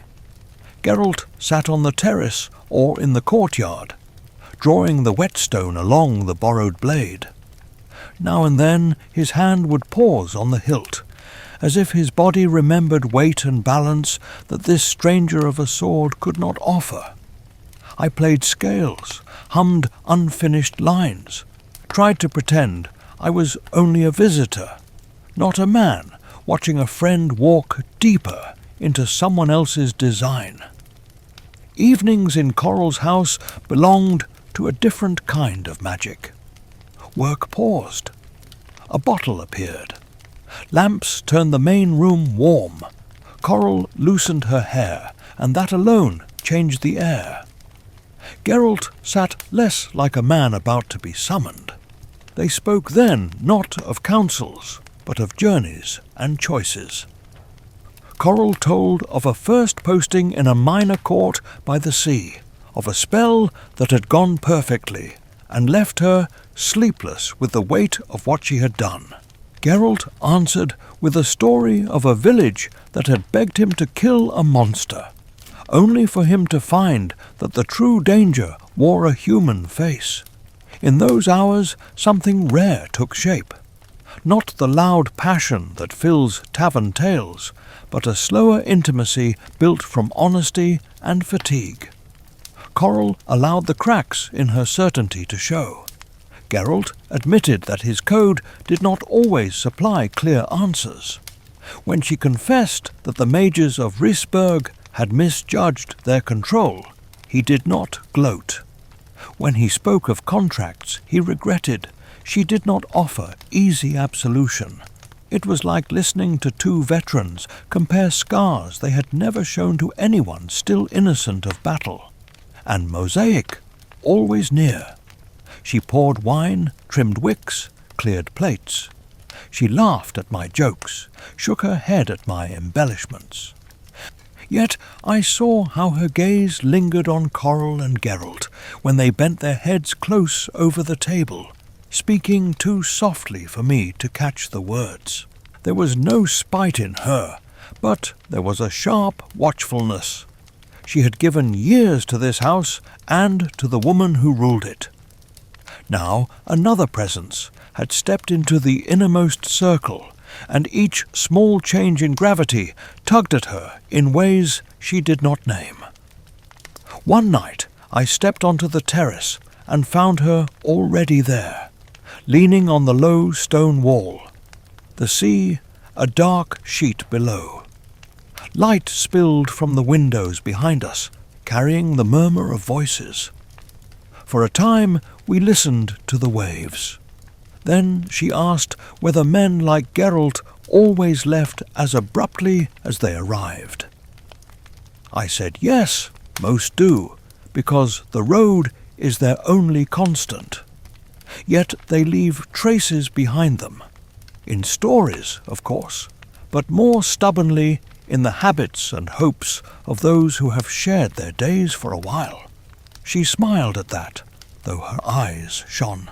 We like to imagine that we can keep such evenings forever, that a house on a hill, a witcher without his own swords, a sorceress balancing duty and desire, a young assistant guarding her place, can remain in exactly this delicate arrangement. Yet we still wonder whether the tenderness of those nights does not come precisely from knowing they cannot last, that they are a brief, calm breath in the heart of a season born for storms. River journeys always look gentle from the shore, a line of boats sliding along a strip of water, sails billowing, sunlight turning the surface into silver scales. From a distance it can seem almost lazy, a slow procession from one harbour to another. Only when you are on the deck, with the current tugging at the hull and the banks drifting past like silent judges. Do you remember that a river is not a road laid down by human hands? It has its own will, its own memories, and sometimes its own grudges. We boarded at dawn. The vessel was a low, broad river ship that carried barrels, bales, and the stubborn belief that tomorrow's cargo would always arrive. The captain greeted us with cautious politeness. A witcher and a sorceress were not ideal passengers in his eyes, but neither were they customers one refused.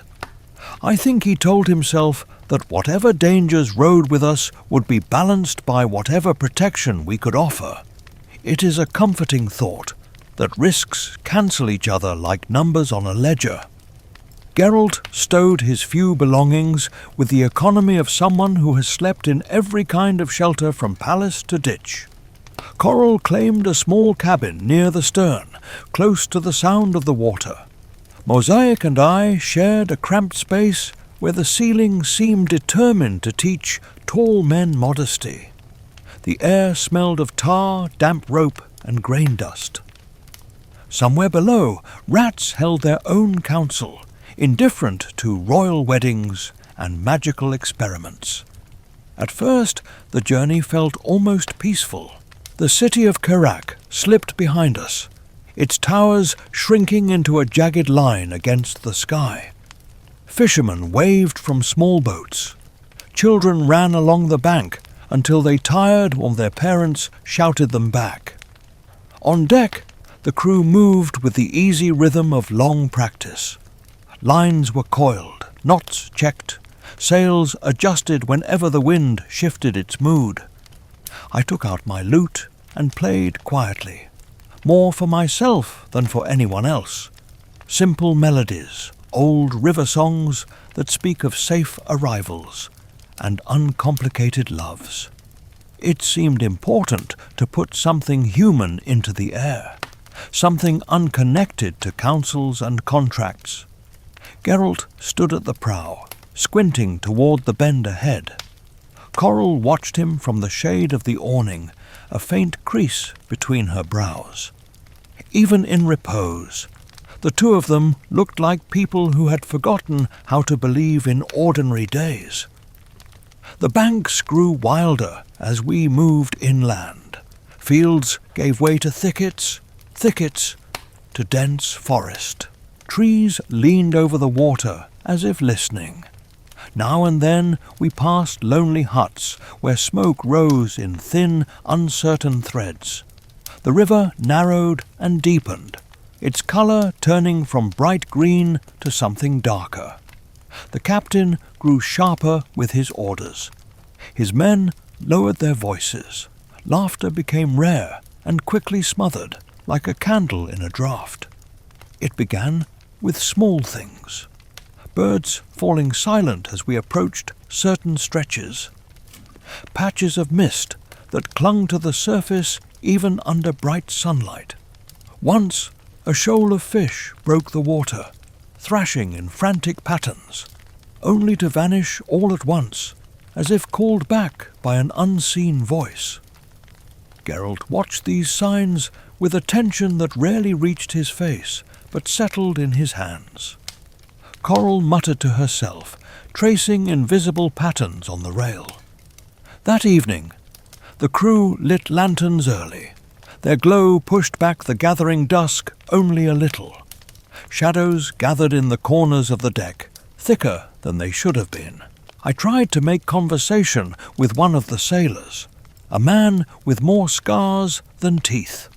He told me in a low, flat tone that this part of the river had never felt quite right. Lights sometimes appeared on the banks where no house stood. Voices called out names that belonged to nobody on board. People had fallen overboard with no splash, as if pulled down by a hand made of dark water. You would think such stories would make any reasonable person demand to disembark immediately. Yet there we were, still on the deck, still moving forward. That is the strange thing about danger. So often it is wrapped in routine. The ship must deliver its cargo. The crew must be paid. My friend must follow the trail of a magical disturbance. Even in your world, people stay in jobs that hollow them out, or in cities that grow increasingly hostile. Because the next step seems harder than enduring one more day. Night settled over the river. The water turned to ink. The lanterns drew small circles of gold around themselves, leaving everything beyond in thick uncertainty. The captain ordered an extra man on watch. Geralt remained near the prow, senses stretched thin. Coral stayed close to the mast, fingers ready to sketch signs of her own. I stayed near Mosaic, who tried very hard not to show that her hands were trembling. The first sound came from below, a dull thud against the hull, then another slightly further along. At first, the crew muttered about floating logs, though no one truly believed it. The river under the lanterns looked empty, smooth and dark. Then something brushed against the keel with a shiver that ran through the deck. The captain swore softly and gripped the rail. Voices rose, fainter, at the edge of hearing, yet terribly clear. Not the shapeless murmur of water and wind, but the sharp accents of human speech. A woman calling for help, a child crying out for a father, a man shouting orders to haul a line. The crew stiffened. Some recognized the words, others the tones. Old losses returning, wearing familiar voices. One sailor lurched toward the rail, eyes wide, lips shaping a name I did not know. Geralt moved faster, one hand closing around the man's arm, holding him back from the edge that had suddenly become a mouth. Something broke the surface then, not entirely, just enough to catch the lantern light. Pale, slick flesh. The suggestion of claws where no creature should have been able to grip. A glimmer of eyes that reflected not flame, but something colder. The air turned sour. Coral lifted her hand and spoke a single word that tasted of iron when it passed through the air. Light flared, harsh and white, driving back the dark. For a second we saw it clearly. I will not describe the shape in detail. There was too much of mixing in it. Too much of river mud and drowned bodies, of claws and gills, and something that might once have been human reaching toward the air. It was wrong in the same way the Vigilosaur had been wrong, but twisted for a different element. Water had been persuaded to carry more than fish and silt. Something had been seeded here, nurtured by the mistakes of distant towers. The creature recoiled from the light, then struck. The ship lurched as if rammed. Men staggered, grabbed for ropes, shouted to one another. The water boiled on one side, then the other, as if several bodies moved rapidly just below the surface. Geralt drew his sword with a sound that rang too thin in the open night. He slashed at the dark whenever it surged close enough, each arc of steel throwing off sprays that smelled bitter and wrong. Coral anchored herself against the mast and began a steady chant, pushing bands of shimmering force outward in widening circles. Fear is a dark wind. It raced along the deck, fluttering cloaks and hearts alike.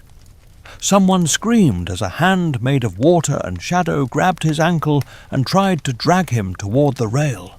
Geralt was there in 2 strides, blade flashing in a downward cut that met little resistance, yet somehow severed the grip. The man collapsed, sobbing. Mosaic pressed her back to the cabin wall, knuckles white around the handle of a useless bucket. I gripped my lute so hard my fingers went numb, as if music alone could keep the hull from breaking. The storm of it lasted minutes, perhaps less, though it stretched in my memory into a long grey smear. Gradually, the attacks weakened. Coral's wards settled around the ship like a second skin. Whatever lurked below probed the barrier a few more times, found it suddenly too solid, and began to drift away. The last sign of it was a swirl of colder water that traced the length of the hull, then vanished into the night. Silence fell, heavy and stunned. The crew counted heads. Miraculously, no one was missing. There were bruises, cuts, a few cracked ribs. The captain announced that the ship would continue, though his voice shook. The river ahead looked exactly as it had before. That was perhaps the most unsettling detail. No dramatic whirlpool, no floating wreckage, only dark water flowing on, as if nothing had happened. Geralt and Coral spoke quietly at the rail. He described what he had sensed, the way the creature seemed to echo human emotions around it. She traced links between this and reports from other rivers, other lakes. Experiments in magical control might have seeped further than anyone at Risberg had admitted. "Water remembers," she said softly. "When you disturb it deeply enough, it does not forget." In the small hours, most of the crew pretended to sleep. The captain stared at the water until dawn. Mosaic lay awake beside me, eyes fixed on the planks above our heads. I told her an old story then, one of my more foolish ones, about a merchant so afraid of storms that he never left his house. He died at his desk when the roof fell in during a perfectly clear day. Her mouth twitched, and for a moment the fear loosened its grip. We like to believe that the dangers we face are outside us, lurking in forests or rivers or strange beasts. Yet we still wonder whether the true storms begin much earlier, in decisions made in distant chambers, in experiments justified as necessary, in the small ways we ignore warnings because the schedule must be kept. That night on the river, as the ship creaked onward under a sky full of silent stars, I understood how closely the darkness beneath the water resembled the darkness behind the choices that had shaped it. The royal wedding of King Bellohun was the kind of event that gives scribes hand cramps and bards dangerous ideas. Invitations spread through Kerak like a mild fever. Tailors worked until their fingers bled. Cooks cursed under their breath over mountains of sugared fruits. And every ambitious soul in the kingdom practiced the art of looking delighted while calculating advantage. Weddings at that level are never only about love. They are treaties wrapped in lace. From the river we had watched the city grow larger again. Now we walked its streets dressed in our best attempts at respectability. I had brushed my doublet until it forgave me for weeks of neglect. Mosaic wore a dress that Coral had adjusted with 3 precise gestures and 1 satisfied nod. Geralt had submitted to a clean shirt and a dark coat that did its best to disguise the fact that it covered muscle and scars rather than silk-soft idleness.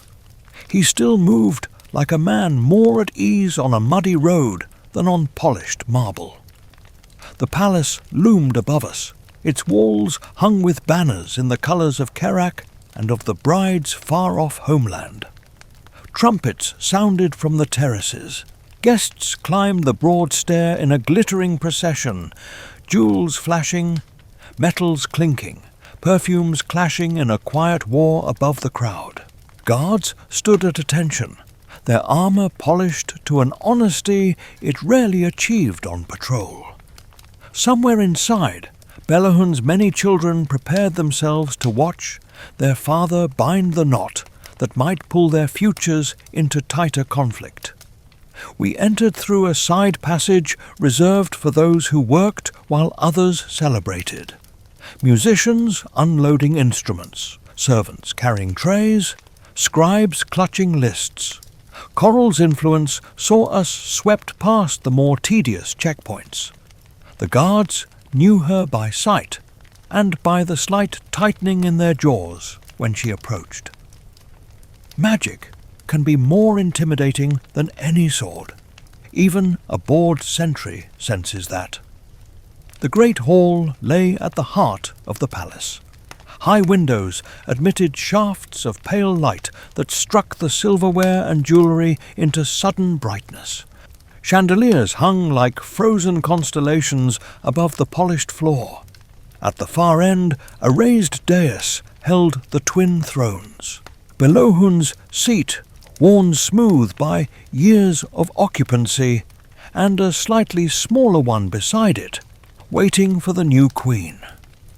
The air vibrated with a mixture of excitement and unease, like an orchestra tuning its instruments while the conductor argues with the patron. The king himself was a man who carried his indulgences openly. His beard was neatly trimmed, his robes heavy with embroidery, his eyes ringed with the faint shadows of someone who has stayed up late with both pleasures and worries. He greeted dignitaries with practised warmth. Yet, whenever his gaze drifted toward his gathered sons and daughters, there was a flicker of calculation.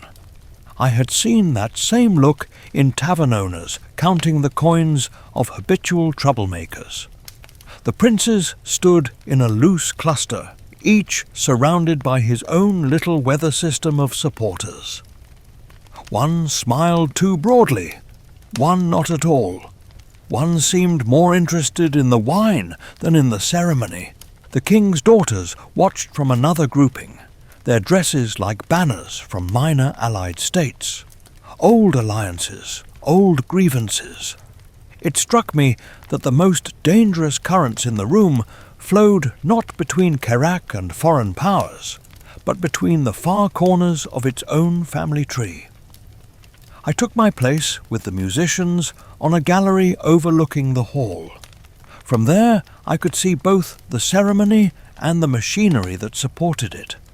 Servants moving in precise patterns along the walls, guards at every doorway, Coral near one of the marble pillars, her attention everywhere and on nothing in particular. Geralt stood in a shadowed alcove, presented officially as an honoured guest whose recent service to the kingdom was appreciated. It was a clever position, visible enough to flatter, distant enough to forget, when convenient. The bride entered to a swell of music I would never have written if left to my own devices. Too grand, too eager to impress. Yet the guests loved it. She moved down the aisle in a gown that shimmered like the surface of a calm sea. Her face was composed, her eyes steady. This was not a frightened girl sold for peace, but a woman who understood the weight of the steps she took. She smiled at Belohun, not with affection, but with the formal respect one gives to destiny when it finally knocks. The vows were spoken in voices designed to carry, promises of unity, prosperity, mutual support between realms. The kind of phrases that always sound as if they have been used before. When the king placed the ring on her finger, the crowd sighed, some from sentiment, some from relief that the crucial moment had passed without incident. In that breath, Kerak chose to believe that this marriage would mend old fractures rather than deepen them. From my vantage point, I saw more. I saw the tightness in the jaw of the eldest prince as he applauded.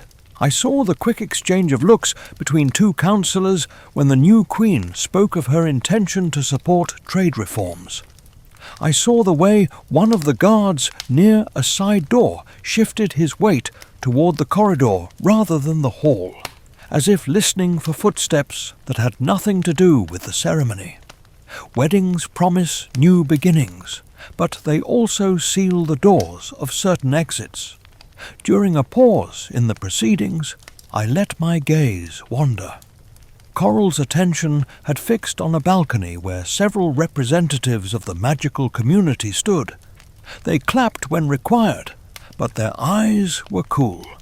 Whatever storms were gathering around the question of magic in Kerak, they had not paused for nuptial vows. Geralt followed Coral's line of sight, his face unreadable. He knew, as I did, that declarations of unity rarely included men like him, except as convenient symbols. Down below, tables groaned under the weight of food. Platters of roasted meat, towers of fruits, cakes decorated with tiny ships sailing on sugared seas. Courtiers praised the abundance as if Kerak had always been this prosperous and deserved to remain so by divine decree. It reminded me of modern parties I have attended in insulated salons, where people discuss the health of the economy over drinks while never stepping outside to smell the hunger in the streets. The contrast was no less sharp here, only draped in richer fabrics. When the official rites ended, music rose again. Dancers flowed onto the floor. The new queen moved with careful grace between her husband and his children, offering that very specific kind of smile that must reassure everyone while revealing nothing. Toasts were made. Some were touching, some were barbed, some were simply long. Wine loosened tongues in corners where spies pretended to be occupied with their cups. At one point, I caught sight of Mosaic among the servants. She carried a tray with the focus of someone determined not to spill a drop. Yet her eyes kept flicking toward Coral and Geralt whenever they stood close, heads bent in conversation. It would be easy to dismiss her as another pair of hands in a black dress. That would be a mistake. In houses like this one, people like her often know more of the truth than those who sign decrees. The storm chose its moment with cruel precision. A rumble of thunder rolled over the palace just as the king lifted his cup for another toast. At first, the guests laughed, delighted by the drama. Rain began to drum against the high windows, a sudden fierce downpour that blurred the view of the city below. The hall grew dimmer, the candles more important. In that muffled shift of light and sound, something in the air changed. A messenger slipped through a side door and crossed the hall with the speed of bad news. He whispered into the ear of the guard captain, who turned the colour of old parchment. Another murmur to a counsellor, then to Coral, then to the king himself. Belohun's expression froze for an instant. He lowered his cup with exaggerated calm. When he spoke, his voice carried easily, trained by years of addressing rooms like this one. There had been an incident in the city, a disturbance near the harbour, violence that might be nothing more than drunken brawling, or might be something far worse. Additional troops were needed. Certain guests, the king said, might be asked to remain within the palace until the situation was assessed. His words were measured. The silence that followed tasted of fear. In that moment, I felt the first clear gust of the political storm we had sensed building. The wedding, for all its splendour, had not calmed the tensions in Kerak. It had merely placed a bright, distracting tapestry in front of them. Now the fabric had begun to smoulder at the edges.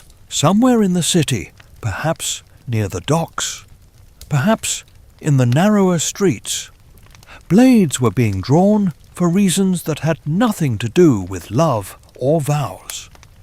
We like to pretend that grand ceremonies can reset the world, that a single day of lace and pledges can erase years of quiet resentment. Yet we still wonder whether such events do not simply stack more expectations atop foundations already cracked, so that when the break comes, it is louder and more complete than it might otherwise have been. While servants rushed to close shutters against the rain, while guests murmured and speculated, while musicians played louder in a vain attempt to smooth over the rising anxiety, I saw Coral and Geralt exchange a glance. Whatever had ignited in the streets of Kerak, they understood that it was tied to the same forces that had stolen swords. Twisted beasts and darkened rivers. Outside, thunder rolled again, closer this time. Inside, in a hall filled with candlelight and trembling crystal, the royal wedding of King Belohun continued. The bride smiled, the guests laughed a little too loudly, and somewhere between the throne and the furthest corner of the hall, the first true crack in Kerak's fragile order widened, just enough for the coming storm to slip its fingers through.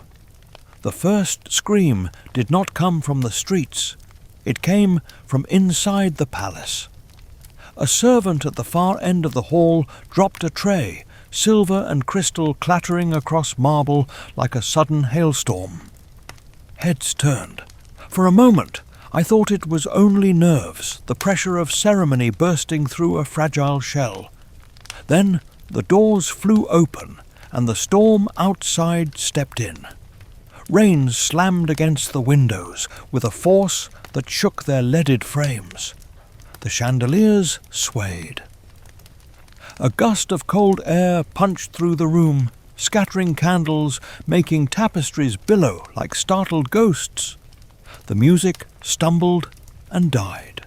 Thunder rolled overhead, not in distant rumbles, but directly above us, as if the sky had leaned down to listen. Guards moved first. Their training pulled them into motion despite their confusion. They sealed the main doors, shifted into defensive lines, hands on hilts, eyes scanning for threats that had not yet taken a clear shape. The king stood, one hand on the arm of his throne. His expression was no longer that of a man presiding over a celebration. It was the face of someone who hears a familiar melody suddenly twisted into a discord he has long feared. From the side corridors came the sound of running feet, not the organized rhythm of troops, but the ragged rush of people fleeing something. A courtier burst into the hall, clothing soaked, hair plastered to his forehead. He shouted words that tumbled over one another. Fragments about fire at the harbour, about gangs clashing in the lower streets, about patrols turning against their officers. The word coup was not spoken aloud. It did not need to be. It was in the way the eldest prince stiffened, in the way a younger brother slipped a hand into his cloak where no ceremonial item should be. It was in the sudden realization that the disturbance the king had mentioned a moment earlier was not a simple brawl, but a knife aimed directly at the heart of Kerak. Chaos in a crowd has its own strange grace. People surge and swirl, yet certain spaces remain clear. Around Belahun and his new queen, a circle of guards formed, shields raised. Around the dais, where councillors huddled, another cluster. Everyone else began to drift, pushed by fear toward exits that were no longer safe. The music stands on the gallery trembled under my hands. Beside me, a young flautist began to cry silently. Geralt moved through the confusion with that eerie calm of his, while others shouted. He watched. While nobles demanded explanations from servants who had none, he looked up at the ceiling and listened to the rhythm of the thunder. Coral was already at his side, her eyes sharper than any drawn blade. She had seen enough courts to recognize the moment when an internal wound finally reaches the surface. A second messenger arrived, breathless. The harbour was burning, he said. Ships cut loose, warehouses aflame. Not a random accident. Fires had been set with skill. In the same breath, he spoke of guards who refused orders, of the city watch dividing along lines that mirrored the factions of the princes. Someone had chosen this storm as the cover for an old ambition. Belohun barked commands. Reinforce the gates, seal the inner corridors, send trusted men to secure the armory. The word trusted hung in the air like smoke. After the theft of Geralt's swords, the armory was as much a symbol as a storehouse. Whoever held it dictated more than who wore weapons. They controlled the narrative of order and collapse. Through it all, the storm outside amplified the turmoil within. Lightning flared, throwing harsh white shapes across faces. Thunder pounded in our bones. Somewhere a window cracked with a sound like distant laughter. Rain found its way through old joints in the stone, dripping onto priceless carpets. It felt as if the entire structure of Kerak, physical and political, were groaning under pressure long applied, suddenly made audible. From my place on the gallery, I could see more than most. At one side door, a group of guards exchanged quick glances, and then quietly stepped back rather than forward. Near a column, A minor noble with close ties to one of the princes slipped away, cloak drawn tight, moving with the confidence of someone who already knew where the next centre of gravity would be. Coral followed all of this with swift, calculating glances. Geralt watched the doors, the shadows, the points where the building's strength might turn to weakness. Then the first blow fell inside the palace itself. A shout, a clash of steel, a sickening thud that made the musicians near me flinch. Two groups of guards had met in a side corridor, both claiming to defend the king, both convinced the others were traitors. In such moments, truth matters less than who strikes first. They fell upon each other with the desperate fury of men who understand that their lives now hang on the outcome of the next few minutes. The hall erupted. Some guests shrieked and dropped to the floor. Others seized whatever could serve as a weapon: candlesticks, chair legs, decorative swords that had never tasted real battle. The new queen stood very still beside Belohun, one hand resting lightly on the arm of his throne, as if holding him in place by will alone. The king's face had gone pale beneath his beard, but his voice remained steady as he ordered his loyalists to rally. A breathless official staggered up the steps to him and whispered something that drained the last colour from his cheeks. The words reached me only as fragments, yet the meaning was clear enough. The eldest prince had taken command of the city watch near the harbour. Other sons had moved to secure key gates, some in support, some in opposition. Karak was splitting along family lines, each branch attempting to seize the trunk. In the midst of this, Coral did something that seemed almost absurdly practical. She grabbed my sleeve, pulled me from the gallery, and pushed me toward a service stair. Geralt was already there, Mosaic at his side, eyes wide but jaw set. The sorceress spoke quickly. The hall was about to become a battleground, she said. The king might live or die, the princes might rise or fall, but the greater storm did not care which crown ended up on which head. Risberg's mistakes, the twisted monsters, the darkening of rivers, all of that still waited beyond these walls. Her priority was clear. Geralt had to survive, not because of friendship, though there was some of that now, and not even because of his lost swords. He had become a crucial piece in a game that stretched beyond Karak, a living witness to what had been unleashed, a necessary hand to try to cut it back. If he died here, defending a king whose policies toward magic had never been entirely kind, the storm would still break, only less hindered. We descended. The stairwell smelled of dust, kitchen smoke, the faint metallic tang of fear. Voices echoed from above, shouts and orders. The first true screams, as steel met flesh without ceremony. Mosaic led us through the service corridors with the reliability of someone who had mapped them in her bones. She knew which doors were likely to be barred, which passageways might already be watched by whichever faction had moved fastest. Once, we had to press ourselves into a niche while a group of armed men pounded past. Their armour bore the crest of Karak, yet their muttered words carried the name of a prince, not the king. Geralt's hand tightened on his hilt. Coral shook her head with a short, fierce gesture. The time for choosing royal sides had passed. Our survival here was measured not in loyalty to any one claimant, but in our ability to slip between the collapsing pillars of this house. It may sound cowardly, this retreat. In simpler tales, Heroes stand before thrones and issue thunderous declarations about justice.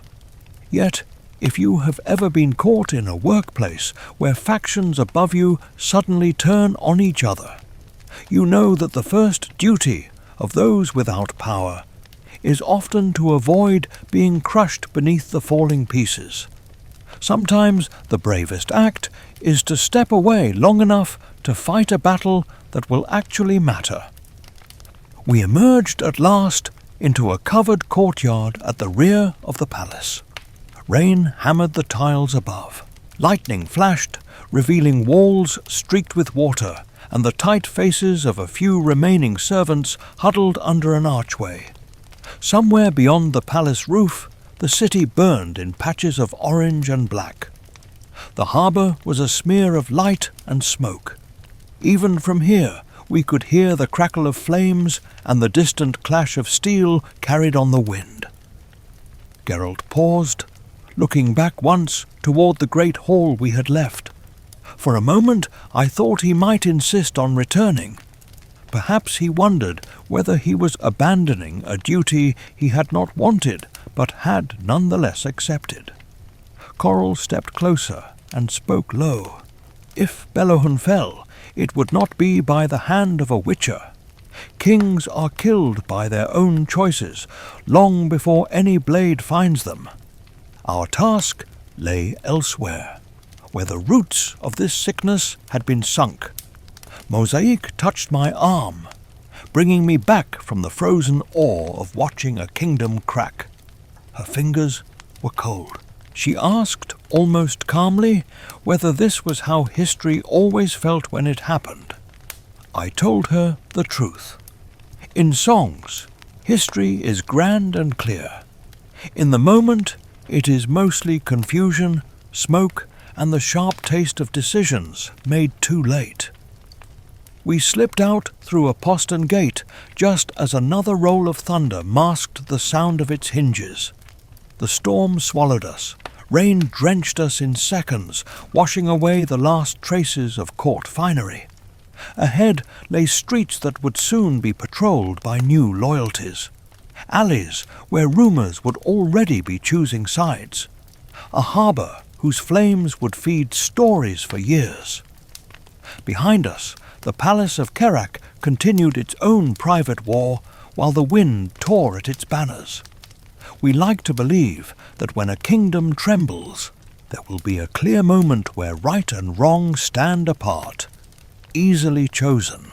Yet we still wonder whether, more often, such nights offer only shifting shadows, where the only solid ground lies in the quiet decision to protect what fragile piece of the future you can, while the storm tears names from doors and crowns from heads. By the time the storm dragged itself away from Kerak, the city had a new king. No coronation trumpets, no embroidered proclamations, only the quiet, brutal arithmetic of power. Belohun's voice fell silent, and the eldest prince began issuing orders in the same breath that announced his father's fate. History books would later argue about the details. In the moment, all we had were rumours and the sound of marching boots. Morning came raw and grey. Smoke hung over the harbour, a dirty veil that turned the rising sun into a smear of dull copper. Streets that had echoed with wedding songs 2 nights before were now littered with broken glass, scorched beams, and the stubborn determination of people sweeping their own doorsteps as if tidiness could keep chaos from returning. On walls and gates, fresh banners fluttered, the same crest of Kerak, but backed by a different will. We kept to the side streets. Geralt moved with a wary alertness that made even the most harmless passerby look briefly suspicious. I scanned the rooftops for archers who might mistake a white-haired witcher for a symbol of the old regime. Mosaic guided us through alleys only servants knew, where the stones still held the warmth of kitchen fires, rather than the chill of blood. Our goal was Coral's house on the hill, that fragile enclave where, for a handful of evenings, it had seemed possible to believe in small reprieves. We found the gate open, not broken, not looted, simply unlatched, which felt more ominous somehow. Inside, the courtyard was tidy, the plants still watered, yet the air carried a taste of endings. Boxes stood stacked near the door. Books had vanished from shelves that had never been bare. Mosaic's voice echoed faintly from an upstairs room, giving quick instructions to someone I could not see. Coral waited in the main hall. She wore travelling clothes, the simple kind that could pass as a merchant's costume at a glance. The only true luxury left was the way she carried herself. Her eyes took in Geralt's damp cloak, my crumpled shirt, the tight set of Mosaic's shoulders.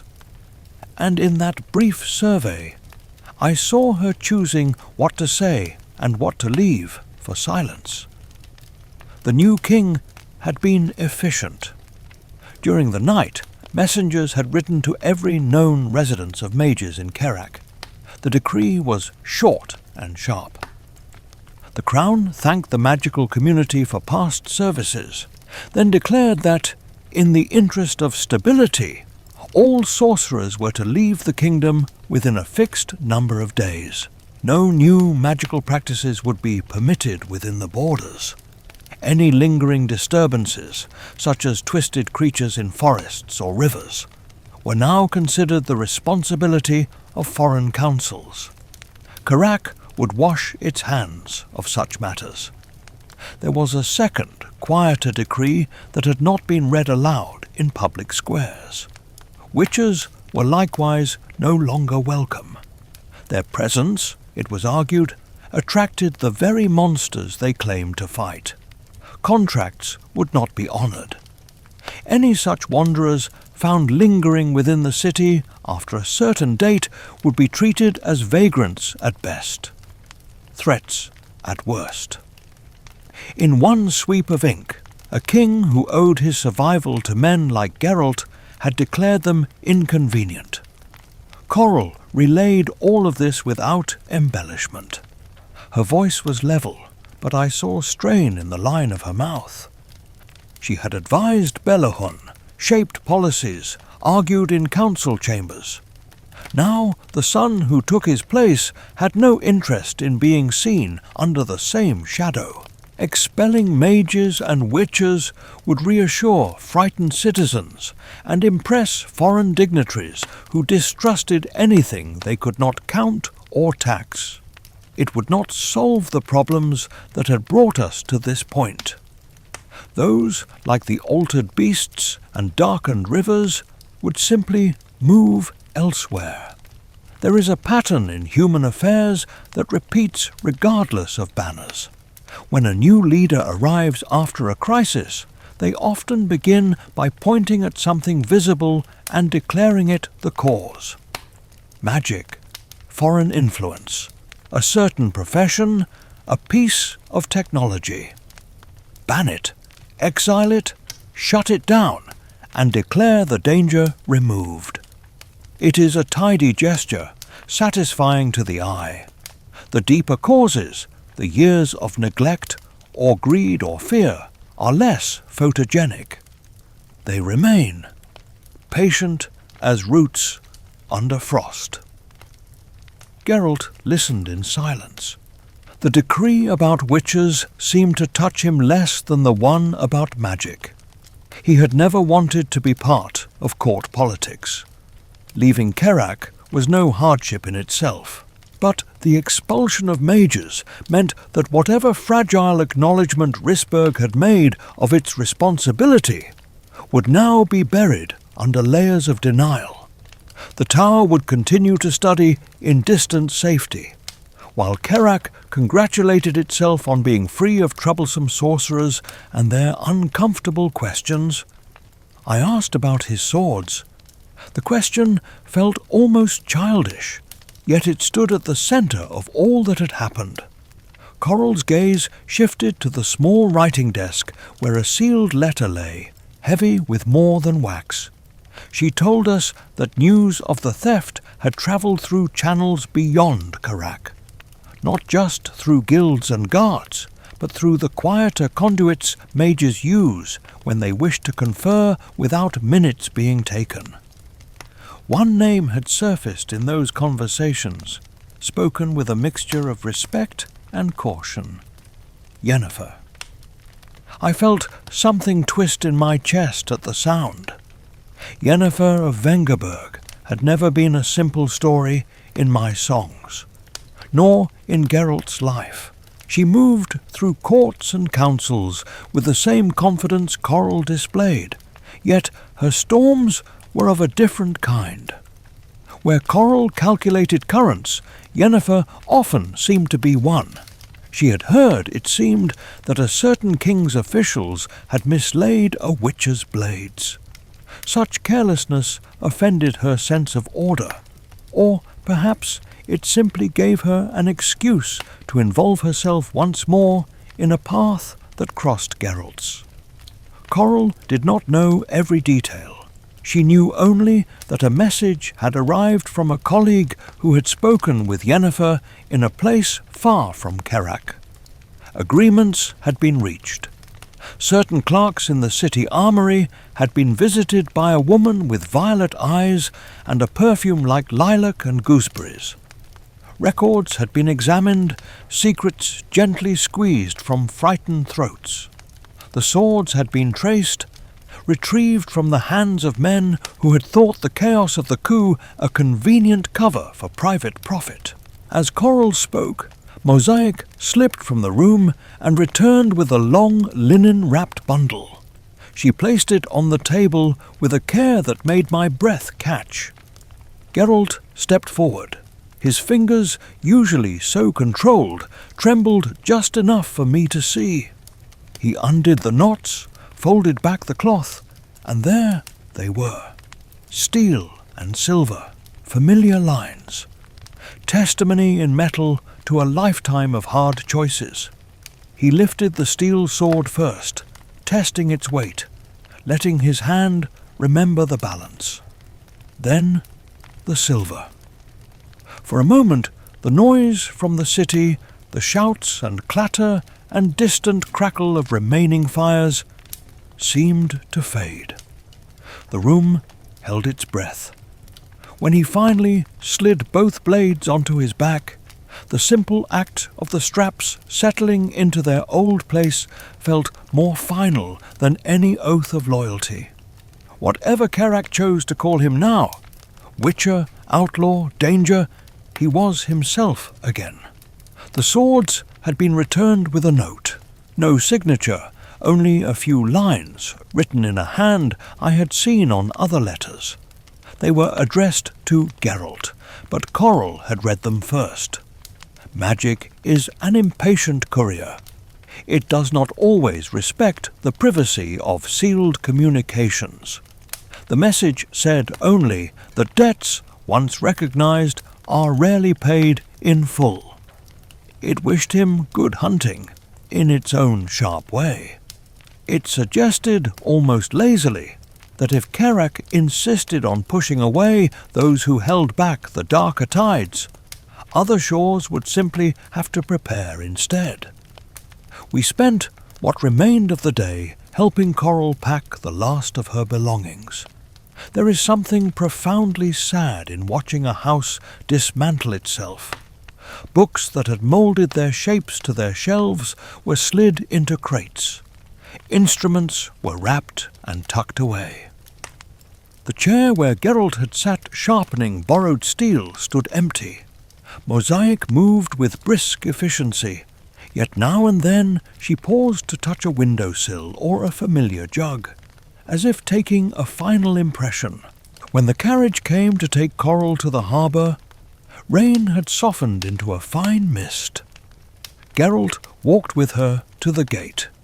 Their farewell was brief. There were no declarations, no dramatic embraces. They had known each other too long, and in too complex a web for that. She thanked him for helping expose what Risberg had been reluctant to admit. He thanked her for standing between him and certain political consequences that might have proved fatal. Mosaic watched from the steps, hands clenched at her sides. Coral offered the girl a last choice. "Come with me," she said, "to other courts, other towers, other storms. Or stay in Kerak and find your own way in a city that is trying very hard to forget what it has learned." Mosaic hesitated. Her gaze flicked to the distant palace, to the streets below where the new king's banners hung heavy, to the swords on Geralt's back. In the end, she chose to go with Coral, not out of blind loyalty, but because she wanted to be where questions were still being asked, even if the answers frightened her. When the carriage rolled away, the hill felt emptier. Kerak had chosen to banish its sorcerers and its witches, hoping that without such figures, life would return to some imagined normal. The beasts in its forests would migrate or be someone else's problem. The dark things in its rivers would slip down to other lands.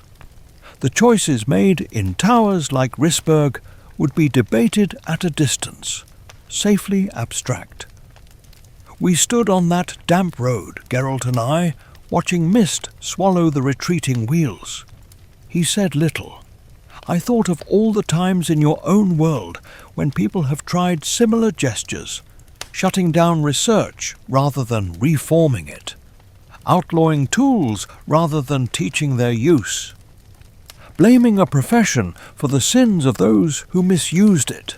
It is always easier to exile a visible target than to examine the quieter habits that bred the crisis.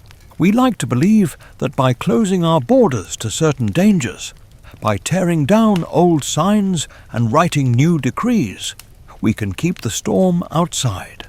Yet we still wonder whether the winds that truly threaten us respect such lines, or whether they simply move on, searching for whatever hearts and harbours remain unprepared to face what we have already summoned into being.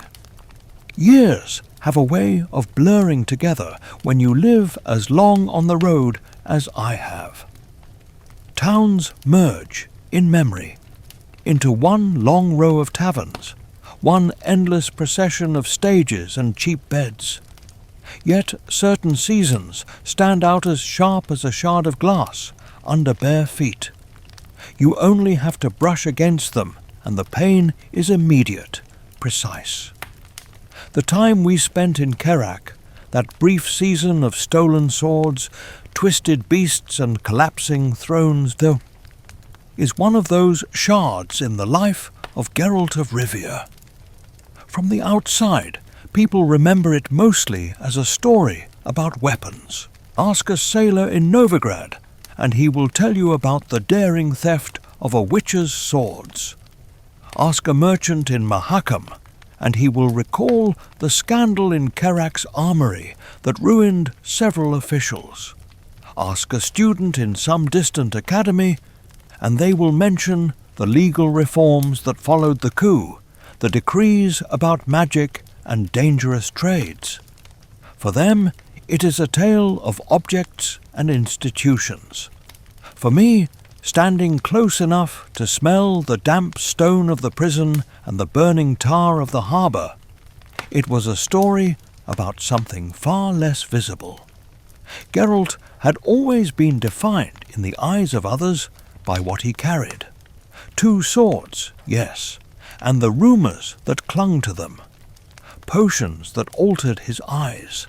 Scars that turned his skin into a map of places where most men would have died. Yet, what struck me after Kerak was not what had been hung on his back again, but what seemed to have settled inside him. A new stillness, heavier than the old one, like a coat that fits perfectly yet weighs more than you expect. We left the little kingdom as quietly as any traders, our departure unmarked by proclamations. The road beyond its borders did not care who ruled Kerak now. Mud clung to our boots with the same stubbornness it had always shown. Crows still watched from branches, ready to comment on our progress in harsh, amused voices. To the world, we were again only a witcher and a bard, moving toward the next village that would need a monster slain or a song sung loud enough to drown its own regrets. Yet there was a difference. Before Kerak, I had seen Geralt distrust many things already. That was part of his armor. He distrusted prophecies, especially when they were convenient. He distrusted kings who hired him to kill what their policies had created. He distrusted anyone who spoke of destiny in tones too smooth. After Kerak, his distrust gained a new target. Systems, that invisible mesh of laws and councils and guilds that pretends to protect people while quietly arranging them into neat columns on a ledger. In Kerak, he had watched his profession turned into a bargaining chip by a magistrate who knew more about fines than about fear. He had seen his swords treated as entries in an inventory before being passed from hand to greedy hand. He had watched a court where magic was used as both scapegoat and secret weapon, then banished overnight in a fit of political hygiene. That kind of lesson stays with a man. The next time a town elder waved written regulations in his face, I saw a flicker in Geralt's eyes that had nothing to do with amusement. Do not mistake me. He did not become some rebel leader railing against authority from every rooftop. Geralt remained what he had been forged to be, a witcher who took contracts, killed monsters, and moved on. He still negotiated with mayors, barons, even the occasional duke. He still accepted coin stamped with the faces of men whose judgments he did not always respect. But something fundamental in his trust had shifted. If he had ever entertained the faint hope that there existed somewhere a just ruler, a wise council, a structure that valued his work for more than its usefulness, Kerak cured him of that illusion. Perhaps you recognize that moment from your own life. The first time you discover that the organization you work for will happily praise your dedication while cutting your position the day the numbers demand it. The day you realize that the institution that claims to protect you will close its doors the moment your troubles threaten its prestige. Up to then, you may have told yourself that if you just perform well enough, the system will notice and reward you. Afterward, you understand that the system does not see you at all. It sees only roles to be filled, functions to be performed, burdens to be shifted. This new understanding did not make Geralt kinder or crueler. It made him more deliberate. When he signed a contract after Kerak, he read every clause with a care that would have impressed the most jaded scribe. If a village wanted him to slay a beast, he demanded details not only about the creature, but about who had first profited from its presence.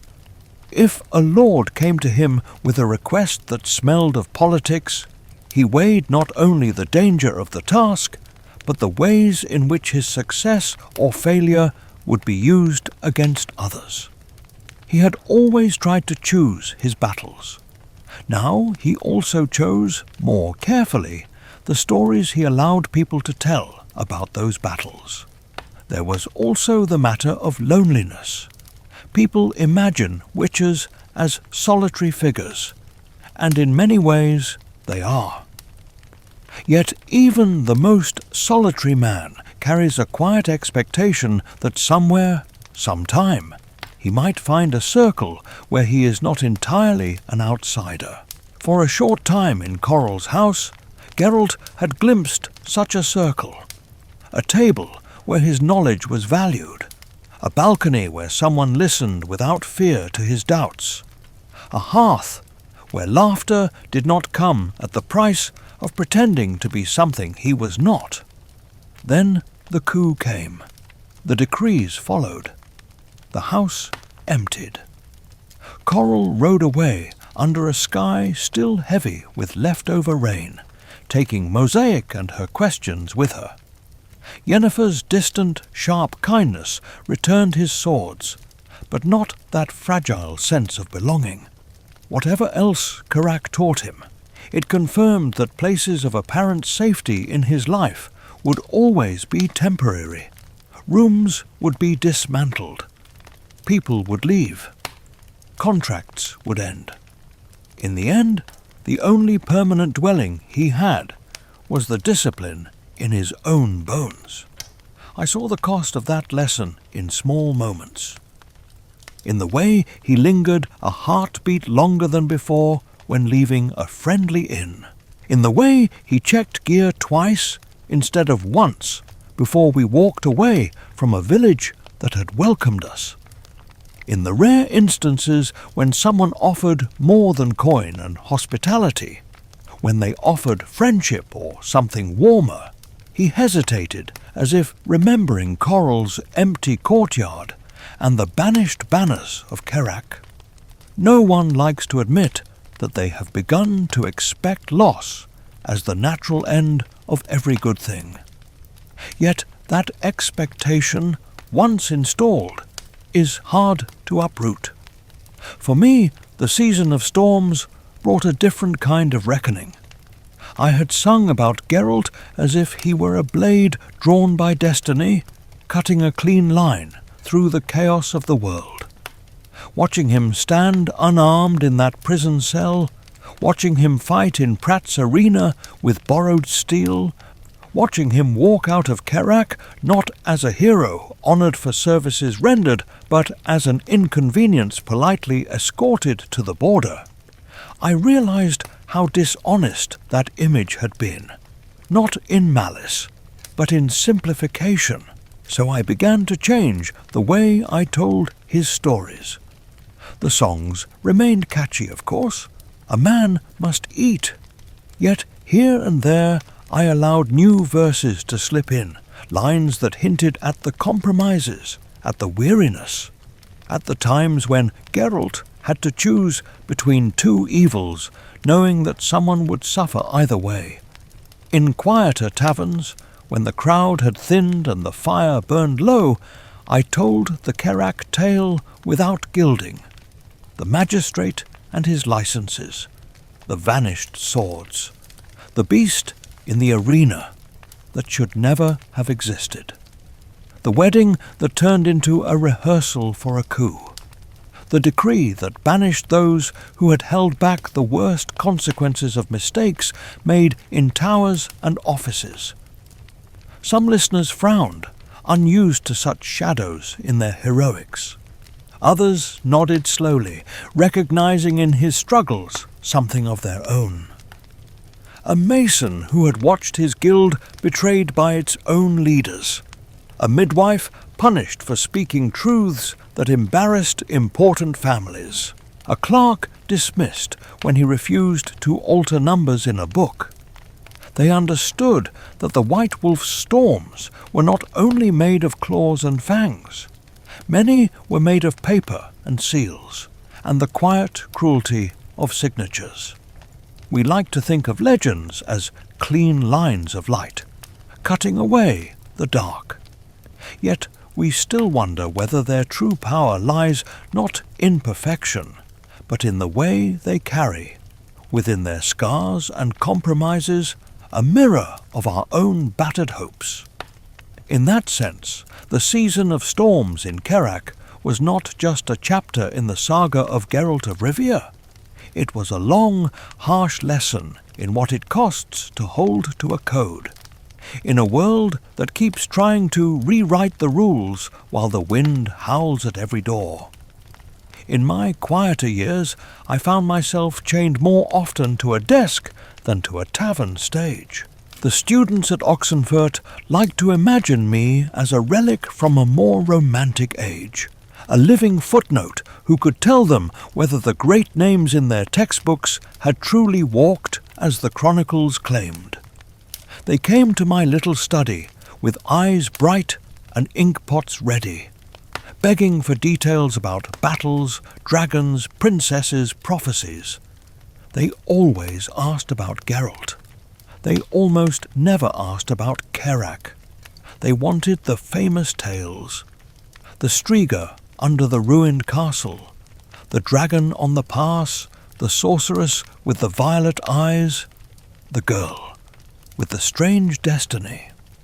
When I mentioned the coastal kingdom with its damp stone prison and its cramped armory, their quills slowed. A lost season, they called it, a minor episode. A problem with paperwork and politics, an unfortunate detour before the grander saga truly began.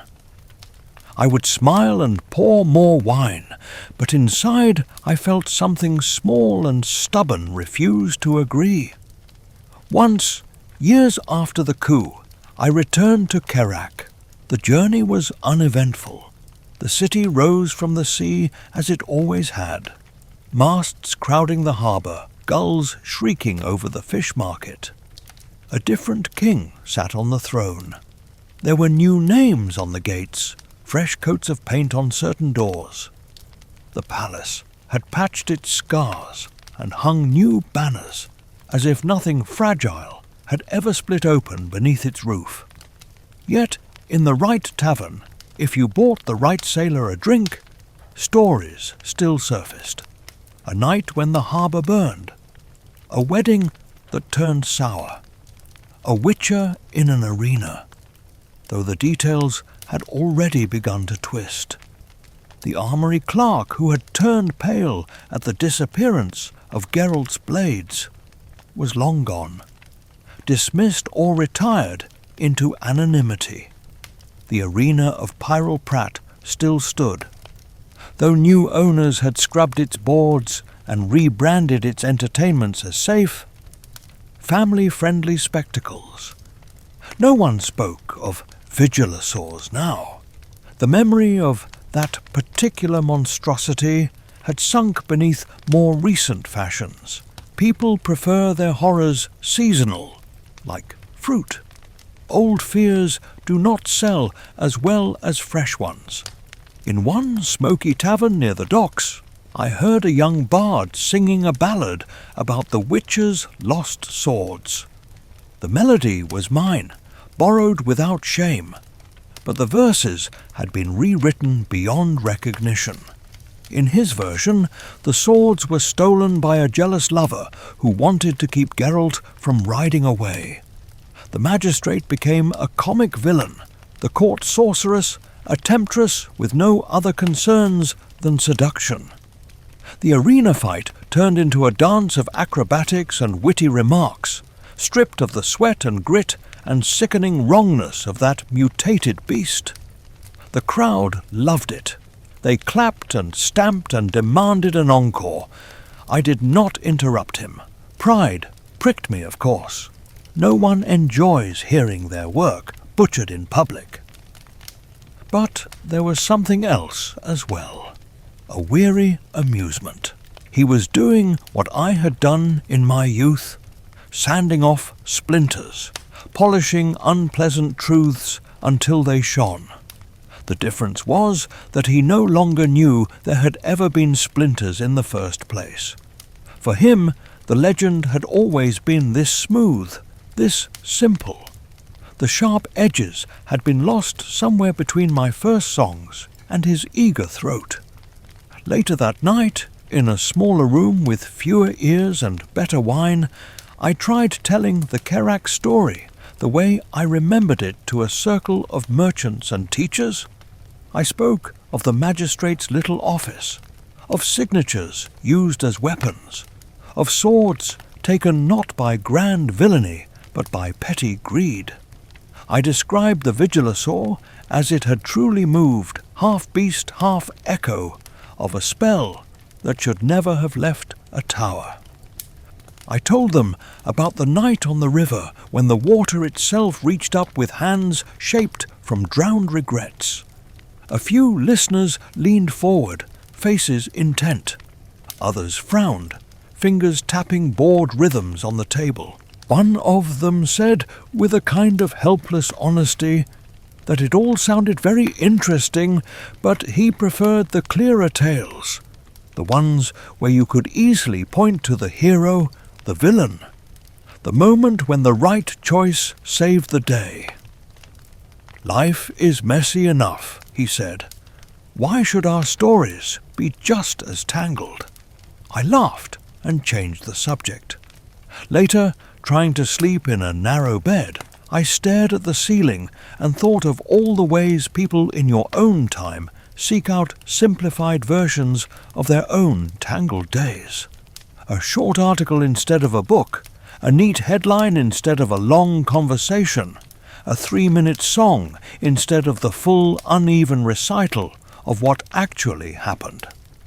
As the years went on, I found myself writing more in prose than in verse when it came to Geralt. There is a freedom in ballads, a chance to leap gracefully from one bright moment to the next. Prose demands that you follow the path as it twists through brambles. I filled notebooks with accounts of contracts that never made it into songs, of conversations that never reached a stage, of quiet mornings when a witcher sat sharpening his swords while a sorceress tried not to look as if she were watching him. Kerak took up more pages than it had ever taken up verses. Perhaps that was my way of refusing to let the season of storms be reduced to a footnote. I will not pretend my motives were entirely noble. Part of me wanted to do justice to my friend, to show that he was more than the sum of the monsters he killed and the women who loved him.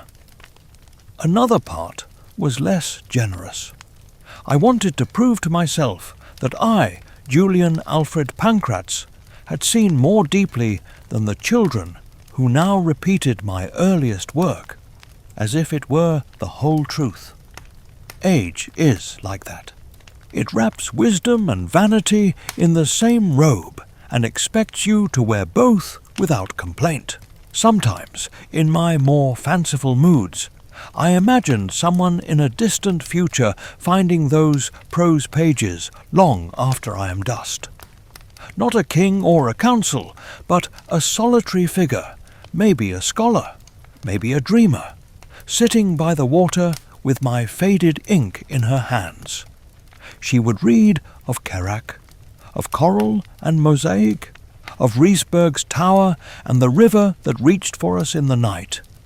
She would know none of these names from her own life, yet feel something stir when she recognized the shape of the choices beneath them. Legends travel farther than their witnesses. They slip into new mouths, new ages, new languages, yet they carry the same questions under their changed clothes. When my students asked why I bothered with what they called secondary episodes, I would sometimes answer with a question of my own. What do you remember most clearly from your own life?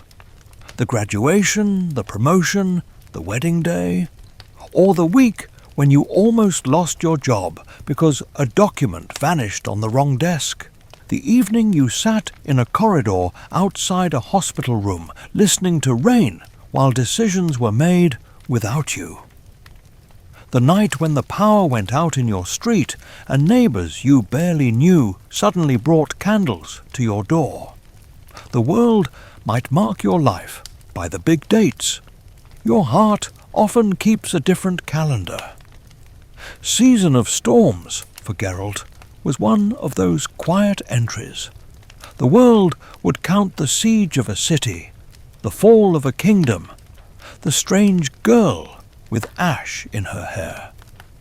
He remembered, I think, the feel of empty space on his back where swords should have hung, the taste of Kerak's damp air in a prison cell, the weight of borrowed steel in an arena where people cheered for a death they did not understand. He remembered the sight of a house being emptied of books, of a young woman standing at a gate with her life packed into a single trunk, of a letter in a familiar hand, returning to him not comfort, but the tools he needed to continue being himself. We like to say that stories change the world, that if we tell them well enough, kings will listen and towers will mend their ways. Yet we still wonder whether their truest work is quieter. Perhaps all they can do is remind a few listeners that beneath every polished legend lies a season of storms that no song fully captures, a time when someone lost what defined them, walked through fire and water, and emerged still themselves, if a little more scarred. If I have managed to show even a fraction of that in the tale of Geralt and Kerak, then this old bard can forgive his younger self a great many pretty lies. I will tell you about the last time that season of storms leaned close, long after Kerak had faded into the margins of other histories. The great wars were already turning into classroom diagrams. New borders had cut across old songs. Geralt's trail and mine had crossed and parted so often that the world seemed to have finally set us on different roads for good. That autumn I wandered alone, following no rumour but my own unrest, and came to a lakeside village so small that most maps ignored it. The lake lay wide and still, holding a pale sky. Reeds whispered along the shore. Jetties creaked under the weight of fishermen and their patient silence. It was the kind of place where nothing spectacular happens, which is precisely where tired hearts go when they have had enough of spectacle. The inn was low and smoky. The keeper, a woman with eyes like polished stone, pretended to recognize my name and asked for a song about dragons. I gave her instead a quiet ballad about a village that chose to forgive itself rather than find someone to blame. The farmers listened politely, weighing my verses against their stew. Only one guest at the back leaned toward the music rather than away from it. He was young, though not a boy. Short hair, the colour of washed straw, with the faintest hint of white at the tips. 2 swords on his back, plain and well looked after. His face held the stillness I have seen on witches since my own youth, the look of someone who has been trained to notice danger before admiration. When he raised his cup, I saw the hard skin on his fingers, and knew he had held hilts since boyhood. After the meal, he came to my table. He gave me a courtesy name from the road rather than a true one. We spoke first of distances and contracts, of roads washed out by rain and villages that now pay with promises instead of coin. His gaze kept shifting from my lute to my face, as if fitting me to a description heard long ago. At last he asked, very quietly, whether I had known Geralt of Rivia. Some questions fall into a life like a stone into still water. The ripples run backward as much as forward. I told him yes, that I had walked beside Geralt for years, and sometimes ahead of him, and sometimes behind him with my lungs burning while he pretended we were not fleeing. The young witcher nodded, as if confirming a rumour he had cherished. He said that in certain keeps, when winter winds claw at the shutters, older witchers still speak of the white wolf, not as a legend, but as proof that it is possible to carry their burden without becoming what they hunt. We spoke first of the famous tales. The cursed princess who slept among broken stones, the dragon above the pass, the woman with violet eyes who could turn a council chamber into a battlefield with a single word. He knew pieces of those stories already, hammered into lessons by voices less patient than mine. His own questions were practical. What had Geralt done? What had it cost? Which choices had followed him like ghosts? It was I who steered us toward Kerak. I told him of the small coastal kingdom, of the magistrate who used ink as a knife, of the armory where 2 extraordinary swords turned into missing entries on a page. I spoke of Pyrrol Pratt's arena and the twisted beast that died under a sky full of cheering ignorance, of Coral's White House on the hill, and Mosaic moving through its rooms like a thread of quiet loyalty, of the river that tried to pull us below, of the royal wedding that became rehearsal for a fall. He did not look disappointed that there were no dragons in this chapter. If anything, he listened more closely. A man whose life will mostly unfold in backwater towns and forgotten valleys often recognizes himself more readily in small storms than in great ones. His hand tightened once on his cup when I described the bare space on Geralt's back where steel should have hung. I did not dwell on every wound. I left out the smell of prison straw, the exact sound of the crowd in the arena, the way Coral's face changed when she read the decrees of exile. Those details belonged to those who stood there. Instead, I tried to give him the outline of the lesson without pressing all my sorrow into his shoulders.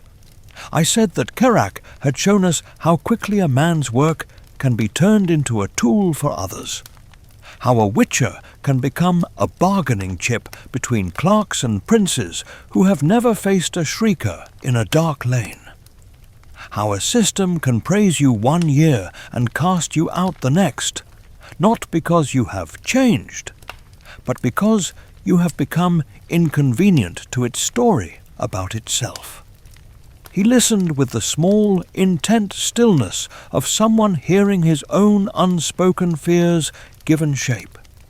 Then I told him the part that matters most, that while his swords were gone, while his name was filth in the wrong mouths, Geralt still walked into Pratt's pit, because leaving that warped creature alive would mean more deaths. That he still stood on the river deck with borrowed steel while unseen hands reached up for men who had never heard the name Rysberg. That he left Kerak not with honours at his back, but with his own code intact, scuffed and doubted and tired, yet unbroken. The young witcher asked whether it had been worth it. A simple question, sharp as any blade. I did not answer at once. Outside, evening had folded itself over the lake until the water was dark glass. Inside, the fire had burned down to a patient bed of coals. At last, I told him that worth is rarely measured by how loudly people cheer. It is measured in the mornings when a person can meet their own eyes in any still surface and not look away. Geralt had earned that right, again and again, even when kings and councils did their best to strip him of every visible token of who he was. That, I said, was the heart of the story. Not the lost swords, not the burning harbour, not the fall of a damp little kingdom, but that he walked through that season and came out still himself. We fell quiet. Around us, other patrons drained their cups and pulled on cloaks. The innkeeper covered the embers with ash. In that hush, the young witcher stood. He thanked me, not for the famous ballads, though he mentioned them to be kind, but for the tale of Kerak.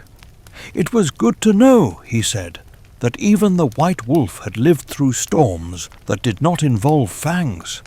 It made his own doubts feel less like failure and more like part of the road.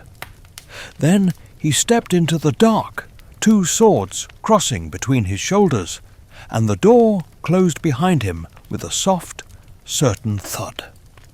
For a while I sat alone, listening to the lake breathe beyond the wall, thinking of Geralt somewhere beyond my sight, of coral and mosaic beneath another sky, of the Tower of Riesberg and all the quiet places where people still tell themselves that storms can be kept forever offshore.